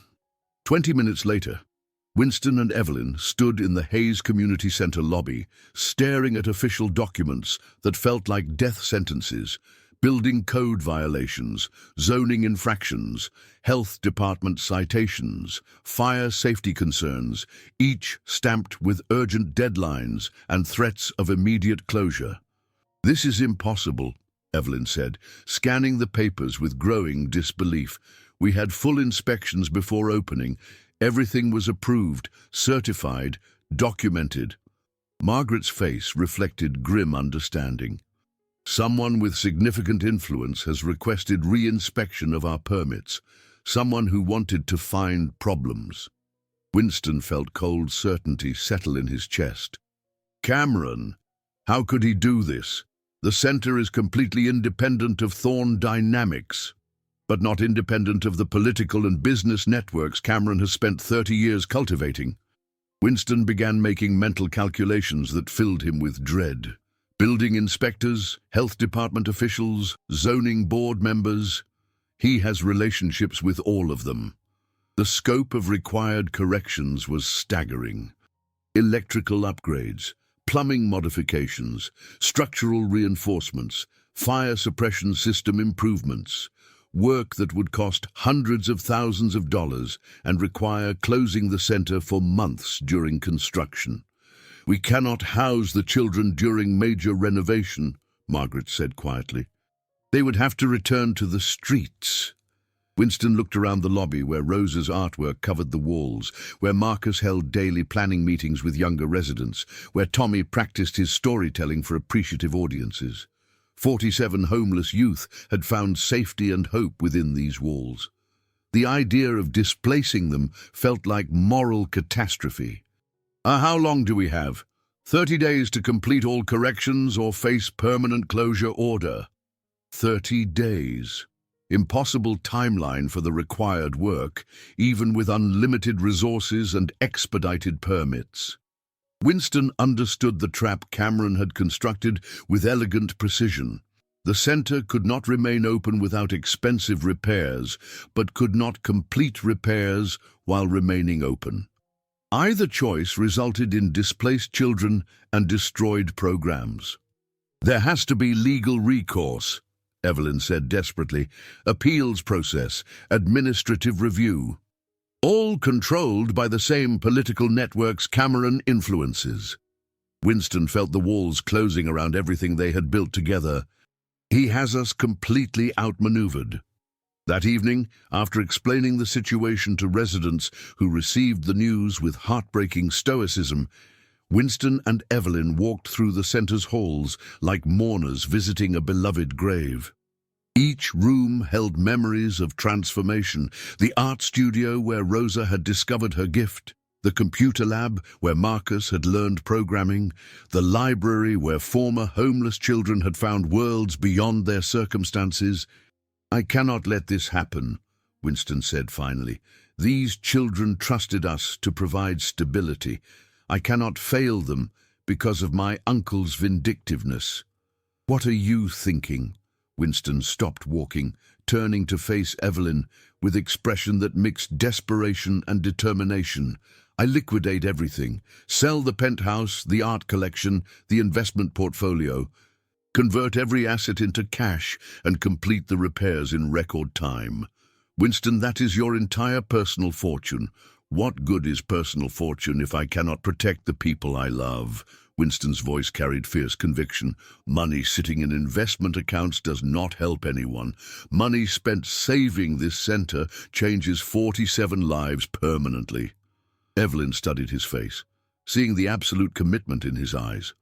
"You would give up everything. Your financial security, your retirement, your safety net."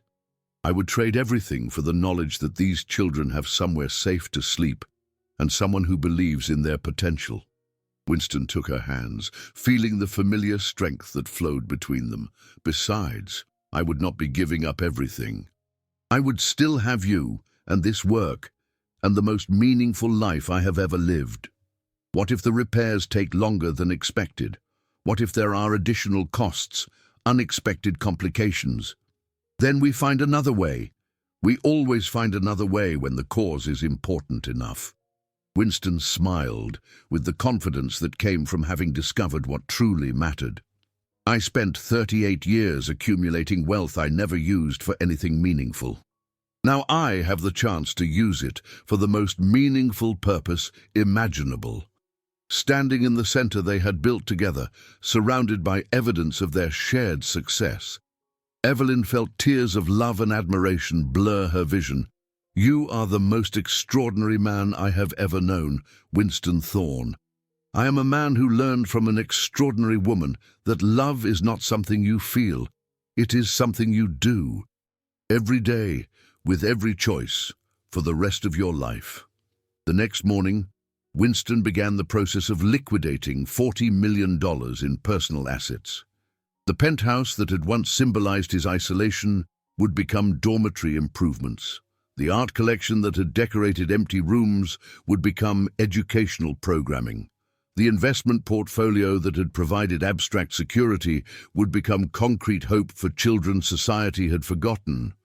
Cameron's trap was perfect, But love had found the escape route that logic could not perceive. Some battles could not be won through conventional strategy. Some victories required the kind of sacrifice that transformed defeat into triumph. Winston had learned that the only wealth worth preserving was the wealth you were willing to give away for something larger than yourself. The demolition order arrived on a Tuesday morning in November, delivered by a sheriff's deputy who seemed embarrassed by his assignment. Cameron had accelerated his timeline, citing imminent public safety hazards that required immediate evacuation of the Hayes Community Center. 48 hours, the deputy explained apologetically. All residents must vacate the premises, and the building must be secured pending comprehensive safety evaluation. Winston read the order with hands that trembled with rage rather than fear. Cameron had outmaneuvered them again, using emergency powers to circumvent the 30-day timeline Winston had been racing to meet. The renovations were barely halfway complete, the center's future hanging by legal threads that Cameron's influence could snap with surgical precision. "This is unconscionable," Evelyn said, her voice breaking with the weight of impending disaster. 47 children will be homeless in 2 days because of one man's vendetta. But even as Winston calculated the impossibility of their situation, he noticed something extraordinary happening around them. Rosa was organizing art supplies for emergency packing. Marcus was creating evacuation schedules that ensured no one would be left behind. Tommy was telling stories to calm the younger children, transforming terror into manageable anxiety through the power of narrative. The children they had taught to hope were not giving up. They were adapting, supporting each other, demonstrating resilience that humbled their adult advocates. "We need media attention," Winston said suddenly. "Public pressure that makes this politically untenable." "What kind of media attention?" "The kind that shows 47 homeless children being forced onto the streets because a corporate executive wants to punish his nephew." Winston's mind raced through possibilities. A human interest story that focuses on the children's achievements, their dreams, their determination to continue their education despite losing their home. Margaret Chen, who had been quietly managing crisis logistics, looked up from her clipboard. "I know someone at Channel 7, Patricia Reeves. She specializes in investigative pieces about corporate responsibility. Contact her immediately. Tell her we have a story about children being used as weapons in a family business dispute." Within hours, Patricia Reeves arrived with a camera crew, her experienced eyes immediately recognizing the emotional goldmine of the situation. Rosa showing her artwork while explaining how the center had given her hope for art school.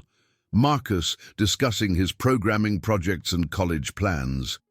Tommy sharing stories about transformation from homeless teenager to community leader.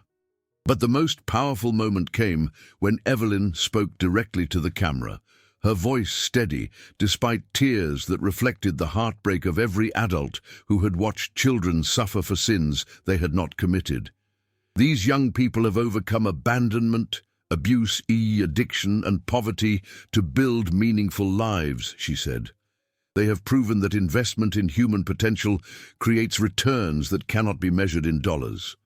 Now they are being punished because someone believes corporate power is more important than human dignity." Winston watched the filming with growing hope. But he knew media coverage alone would not stop Cameron's legal machinery. They needed something more decisive, more permanent, more powerful than public sympathy. That evening, as residents packed their belongings with careful dignity, Winston made the phone call that would determine their future. "Patricia Walsh, this is Winston Thorne. I need to discuss a business proposition that might interest your investment firm." Patricia Walsh had been the most supportive board member during Winston's tenure at Thorne Dynamics. More importantly, she was a successful entrepreneur who understood the difference between short-term profit and long-term value creation. "Winston, I heard about your situation. Cameron's behavior is despicable, even for him. I want to make him an offer he cannot refuse. Purchase the Hayes Community Center from my foundation for twice its assessed value, then lease it back to us for $1 per year with a 99-year renewable contract. Patricia was quiet for a long moment. That would protect the center from political interference, but it would cost you everything. You would have no remaining assets, no financial security. I would have the knowledge that 47 children sleep safely tonight and thousands more will find hope in the years ahead. Winston's voice carried absolute conviction. Patricia, I am offering you the chance to be part of something that matters more than quarterly returns. A legacy investment that generates human dividends for generations. And if I refuse, if no one is willing to make that kind of commitment... Winston looked around the center's main room, where children were sharing their possessions with others who had even less, where teenagers were comforting younger residents with the wisdom that came from surviving impossible circumstances, where love was measured in service rather than sentiment. Then I find another way. I always find another way when the alternative is abandoning children who trust me to keep them safe. Patricia's answer came without hesitation. Draft the paperwork, Winston. Some investments transcend financial logic. This is one of them. The transaction closed in 18 hours, a speed that reflected both Patricia's influence and the urgency of their situation. By Thursday afternoon, the Hayes Community Center was owned by Walsh Enterprises and operated under a lease that Cameron's political connections could never threaten. The demolition order was withdrawn. The children stayed home. The programs continued. Cameron's perfect trap had been demolished by the one force he had never learned to understand: love willing to sacrifice everything for the protection of others. Standing in the center's lobby on Thursday evening, watching residents celebrate their victory with the pure joy that came from survival against impossible odds, Winston felt peace that transcended any wealth he had ever possessed. Some defeats were actually victories, some losses were actually liberation, and some love was powerful enough to move mountains that seemed unmovable. Christmas Eve found Winston and Evelyn hosting the Hayes Community Center's first annual holiday celebration, a tradition that would be remembered long after the circumstances that created it had faded into history. The main room glowed with warmth, generated by more than holiday lights. 53 residents, 12 staff members, and dozens of community volunteers sharing food and stories, and the kind of joy that came from belonging somewhere. "Look at them," Evelyn whispered, standing beside Winston as they watched Rosa leading a group of younger children in decorating handmade ornaments. 6 months ago, most of them had never experienced a real Christmas celebration. Winston nodded, feeling gratitude that seemed to expand beyond the boundaries of his chest. The center now housed 53 homeless youth, with a waiting list that stretched into the hundreds. Educational programs had expanded to include college preparation, vocational training, and artistic development that regularly produced scholarship recipients and award winners. More significantly, the Hayes Community Center had become a model that other cities were rushing to replicate. Winston's foundation provided consulting services that helped communities across the nation create their own versions of comprehensive youth services, spreading the impact far beyond Chicago's boundaries. "Any word from the job interviews?" Evelyn asked quietly. Winston smiled, thinking of the 3 corporate positions he had been offered in the past month. Word of his unconventional leadership philosophy had apparently intrigued several companies looking for executives who understood stakeholder capitalism and community engagement. Meridian Industries wants me to head their new social impact division, sustainable salary, equity participation, and complete autonomy to develop community investment strategies. Winston paused, watching Marcus explain coding concepts to a group of middle schoolers. It would be interesting work, meaningful work, well-compensated work, But, but it would require traveling extensively, working 60-hour weeks, and spending significantly less time here. Winston turned to face Evelyn directly. I am not certain I want to return to corporate life, even reformed corporate life. What do you want? Winston considered the question while watching Tommy lead a storytelling session that had captivated children and adults alike. 6 months ago, Winston's definition of success had centered on stock prices and board positions. Now success looked like Rosa's acceptance letter to art school, Marcus's computer programming internship, and Tommy's admission to community college with plans to become a social worker. I want to wake up every morning knowing that my work directly improves the lives of children who need advocates. I want to have dinner with you every evening, instead of attending networking events with people who measure worth in net value. I want to be present for the small miracles that happen when someone believes in potential that others overlook. Those things do not generate significant income. No, they generate significant meaning. And I have learned that meaning is the only currency that actually matters. Winston took Evelyn's hands, feeling the familiar strength that flowed between them. Patricia Walsh's lease payments cover the center's operating expenses. Speaking fees from conferences and consulting work provide adequate personal income. We have everything we need to live comfortably while doing work that transforms lives. Winston's smile carried 12 months of growing certainty. Evelyn Rose Hayes, would you do me the honor of becoming my wife? Not because I need someone to share my wealth, but because I need someone to share my purpose. Not because I want to possess your love, but because I want to multiply it through partnership that makes both of us more effective advocates for children who deserve better than society has given them. Evelyn's expression reflected surprise, joy, and the kind of deep contentment that came from being truly seen and valued by another person. Are you proposing to me in a room full of homeless teenagers? I'm proposing to you in a room full of our chosen family, surrounded by the work that brought us together and the love that sustains us both. Winston's voice carried quiet conviction. I cannot imagine a more appropriate setting for the most important question I will ever ask. Yes, Evelyn said simply, her smile illuminating her entire face. Yes to marriage, yes to partnership, yes to spending our lives proving that love is the most powerful force for change in the universe.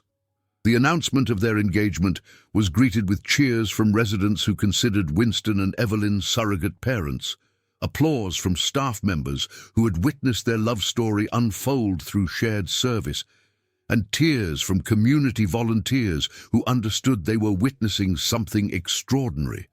But the most meaningful response came from Rosa, who approached them with a handmade card featuring her characteristic artistic skill, applied to words that captured the essence of what they had all experienced together.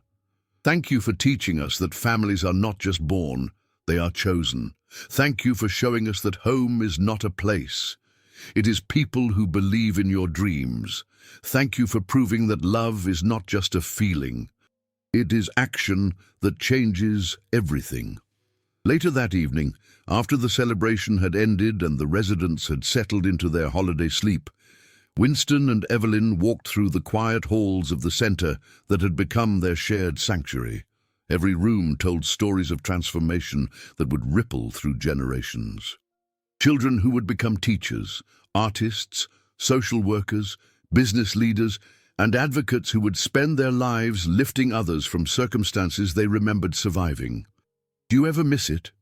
Evelyn asked, as they paused in the art studio where Rosa's latest paintings covered the walls. The corporate world, the power, the financial security.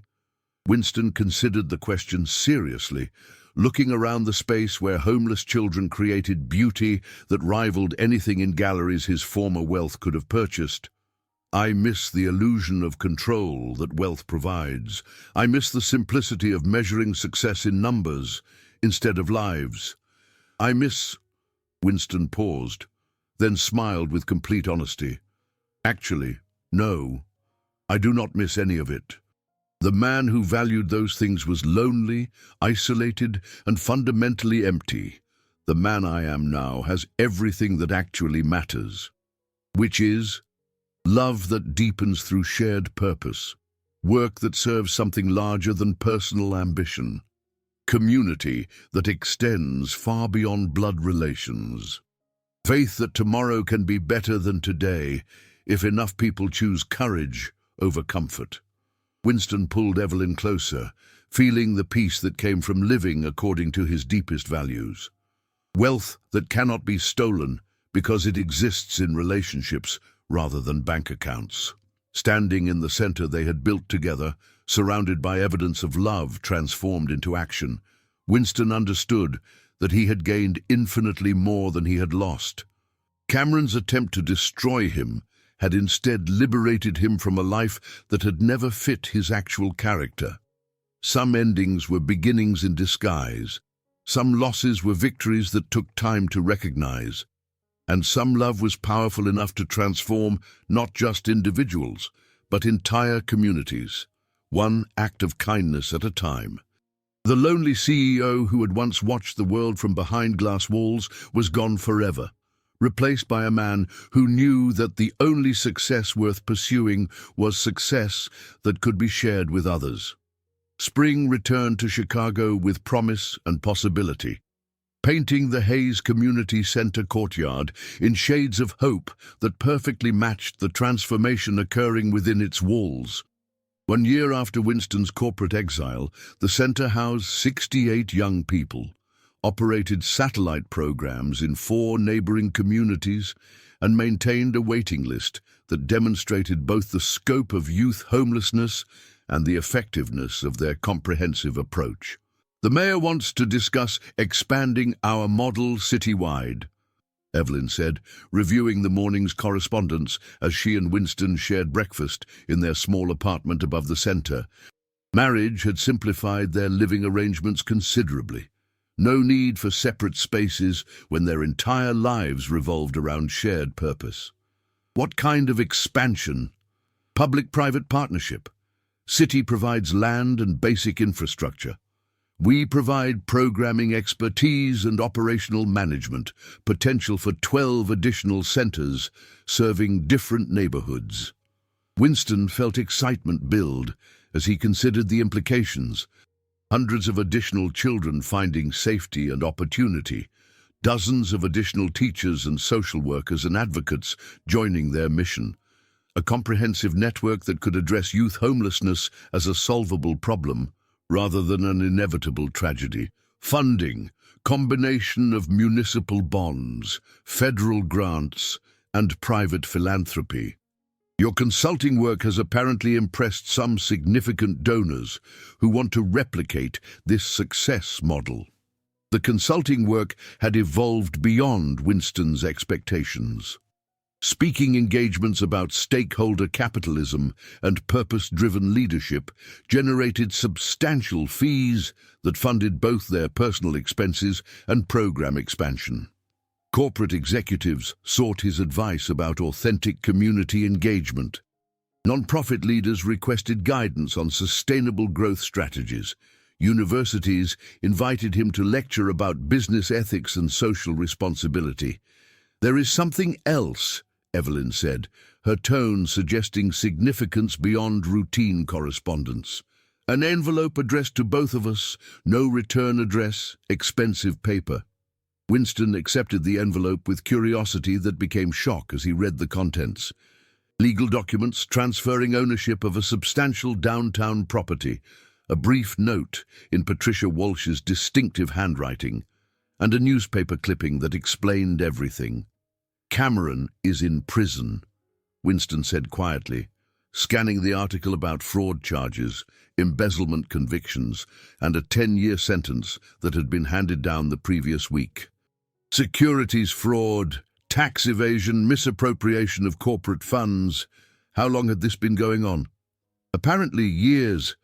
The FBI investigation began months before he forced me out of Thorne Dynamics. Winston continued reading, feeling a complex mixture of vindication and sadness. Patricia says the board wants to discuss my return as CEO. Full reinstatement, expanded authority, and complete support for community engagement initiatives. Evelyn studied his expression carefully. How do you feel about that? Winston considered the question while looking out their window at the courtyard where Rosa was teaching art classes to younger residents, where Marcus was leading a career development workshop, where Tommy was reading stories to children whose attention reflected the kind of engaged hope that came from believing adults cared about their dreams.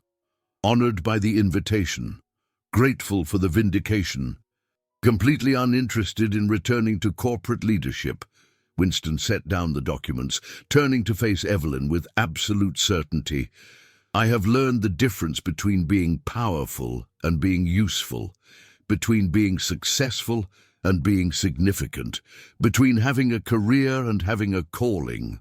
But think of the resources you could direct towards social programs, the influence you could exert on behalf of community development. Resources and influence I can access more effectively as an advocate than as a corporate executive constrained by shareholder expectations and board politics. Winston smiled, feeling peace that transcended any position title or compensation package. Besides, someone else can lead Thorne Dynamics back to social responsibility. My responsibility is here, with you, building something that matters more than market capitalization. That afternoon brought their weekly visit from Dr. Patricia Reeves, the journalist whose investigative coverage had helped save the centre during Cameron's assault. Her follow-up stories about the centre's success had generated national attention and inspired similar programs across the country. I want to write a book, she announced, without preamble. About this place, about your story, about what happens when someone chooses love over power. Publishers are interested, and I think the timing is right for this message. Winston felt immediate discomfort with the idea of personal publicity. I'm not sure our story needs that kind of attention. Your story is not about you anymore, Winston. It is about possibility. About proving that authentic change is possible when people commit to values larger than self-interest. Patricia's voice carried passionate conviction. Children across the country are sleeping on the streets tonight. Adults across the country are feeling powerless to address problems that seem too large to solve. Your story demonstrates that individual action matters, that love is practical, that hope is not naive. What would you call this book? Evelyn asked thoughtfully. The kindness that changed everything, because that is what this is. One act of witnessed kindness that transformed a cynical CEO into a community advocate, which created a center that changed dozens of lives, which inspired a model that is changing hundreds of lives, which will influence policy that changes thousands of lives. Winston looked around the center's main room, where former homeless youth were studying for college entrance exams, developing artistic portfolios, learning job skills that would lift them permanently from poverty. Each success story represented choices, the choice to care, the choice to act, the choice to believe that individual actions could create systemic change.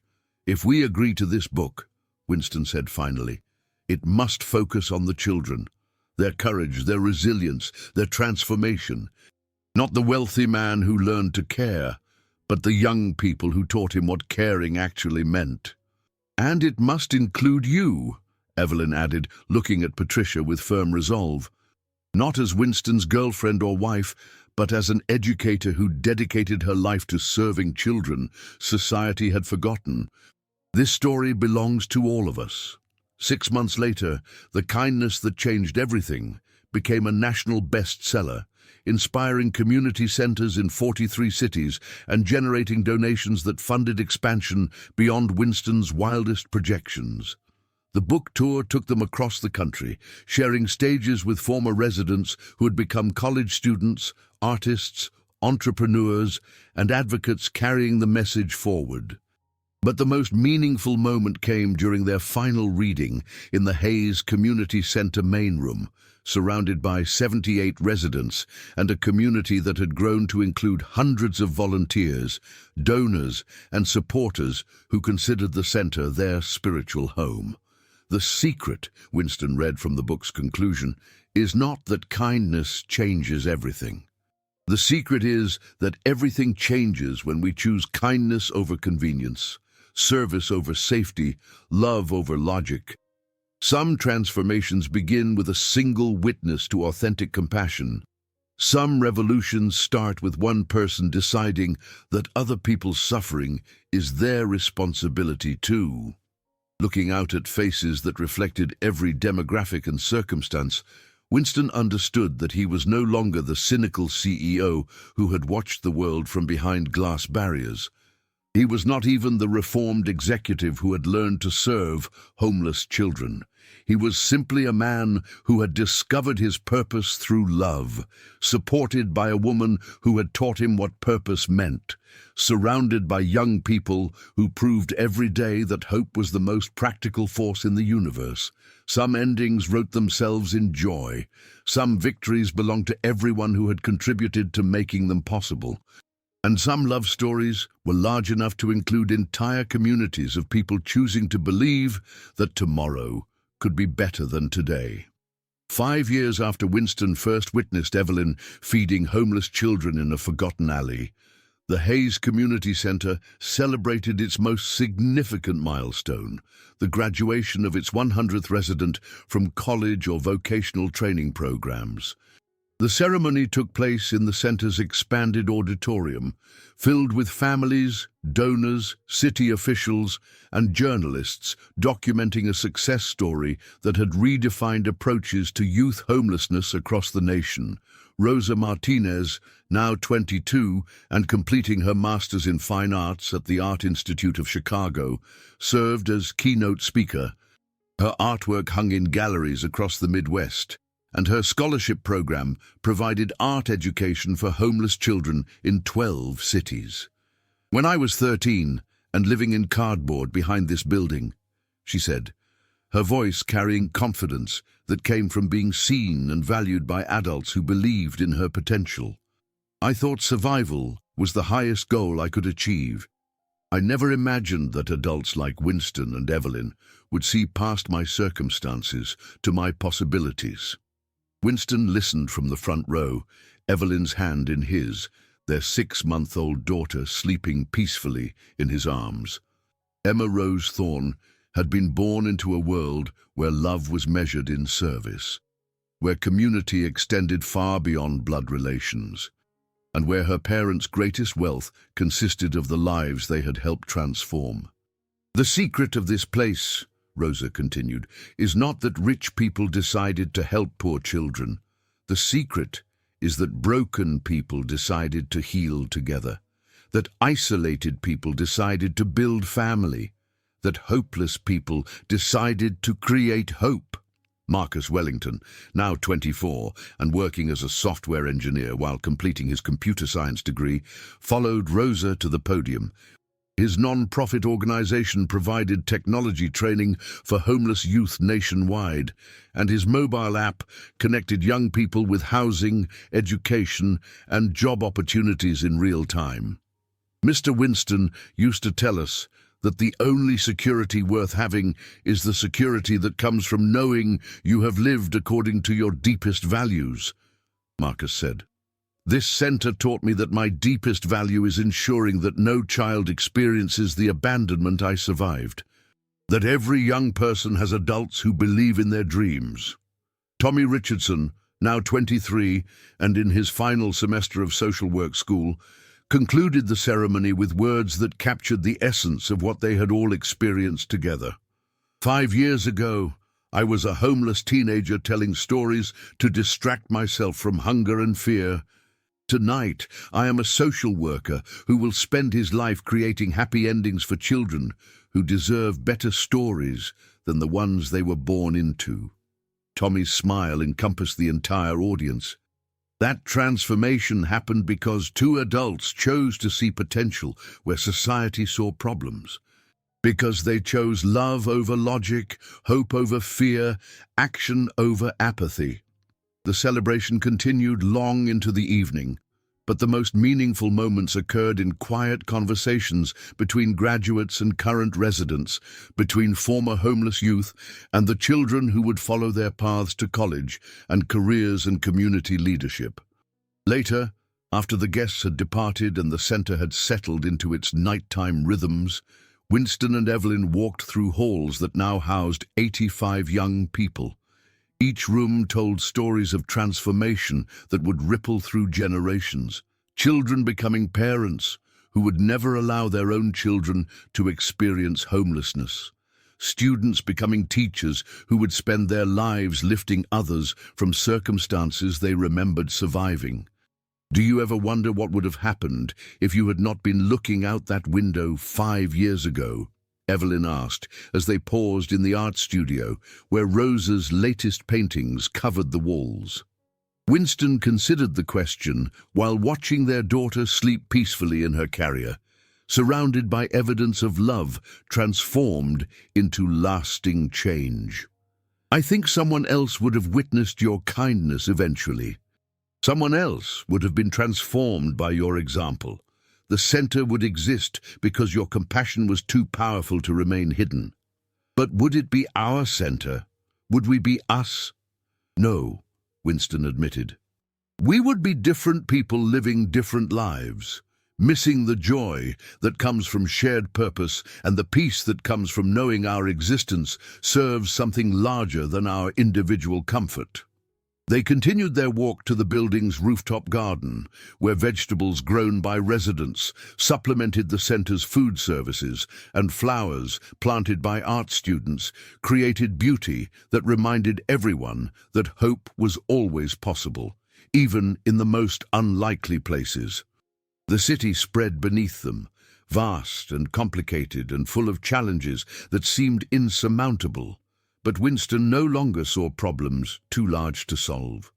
He saw opportunities for individuals to choose kindness over convenience, for communities to choose inclusion over isolation, for love to create solutions that logic could not perceive. "What are you thinking about?" Evelyn asked, settling beside him on the bench they had installed for quiet moments like this. The ripple effects, Rosa's scholarship program, Marcus's technology platform, Tommy's future clients who will be served by a social worker who understands their experience. Winston shifted Emma to his other arm, feeling the weight of responsibility and possibility that came with knowing their work would continue long after they were gone. We set out to feed hungry children and accidentally started a movement. Not accidentally, inevitably. Because authentic love always creates more love. Because genuine service always inspires more service. Because hope is contagious when people see it translated into action. Winston nodded, understanding that their story was both unique and universal. Unique in its specific circumstances and characters, but universal in its demonstration that individual choices could create systemic change, that love was practical, that hope was not naive. "I received another job offer today," he said quietly. "Secretary of Housing and Urban Development, federal position, significant influence over homelessness policy, opportunity to implement our model nationwide. And I declined. Because the most important work happens at the individual level, one relationship at a time, one child at a time, one family choosing to expand their definition of family to include children who need belonging." Evelyn smiled, her expression reflecting 5 years of shared purpose and the kind of contentment that came from living according to deeply held values. "Besides, Emma is going to need parents who are present for her childhood, not parents who travel constantly for jobs that feel important but keep them away from the relationships that actually matter." Winston looked down at his sleeping daughter, already imagining the woman she would become. Raised in a community that valued service over success, surrounded by adults who had overcome impossible circumstances through determination and support, taught that love was not something you felt, but something you did every day, with every choice, for the rest of your life. "She will never know a world where homeless children are invisible," he said softly. "She will grow up understanding that community extends beyond biological family, that adults have responsibilities to all children, that love is the most powerful force for change in the universe. She will also grow up with the burden of high expectations," Evelyn warned gently. "Children of people who change the world often struggle to find their own purposes. Then we will teach her that changing the world is not about grand gestures or public recognition. It is about showing up with kindness, day after day, for whoever needs care." Winston smiled, feeling peace that transcended any achievement or recognition. "We will teach her that the secret is not being extraordinary, but choosing to see the extraordinary potential in ordinary moments of connection." As they sat together on the rooftop of the center that had become their shared sanctuary, watching the city lights twinkle like stars in an urban constellation, Winston understood that their love story was actually larger than their individual romance. It was the story of community choosing to expand, of society choosing to include rather than exclude, of love choosing action over sentiment. Some transformations began with a single act of witnessed kindness. Some revolutions started with two people deciding that other people's suffering was their responsibility too. Some love stories were large enough to include entire generations of children learning that they mattered, that adults cared about their dreams, that hope was always reasonable when people committed to making it reality. The lonely CEO who had once watched the world from behind glass barriers was gone forever, replaced by a man who knew that the only success worth pursuing was success that could be shared with others. The only wealth worth accumulating was wealth that could be transformed into opportunity for those who needed it most. And in the quiet moments between public recognition and private service, between the work that made headlines and the work that made all the difference, Winston Thorne understood that he had found what every human heart searches for: purpose larger than himself, love deeper than possession, and the knowledge that his existence had made the world a little better, one child at a time, one family at a time, one act of kindness at a time. The cities spread beneath them, vast and beautiful and full of possibility, while their daughter slept peacefully in the center of the love story that had changed everything. I hope you enjoyed today's story. Subscribe to the channel so you don't miss more stories like this. Leave a like and comment below what you thought of the story. See you in the next video.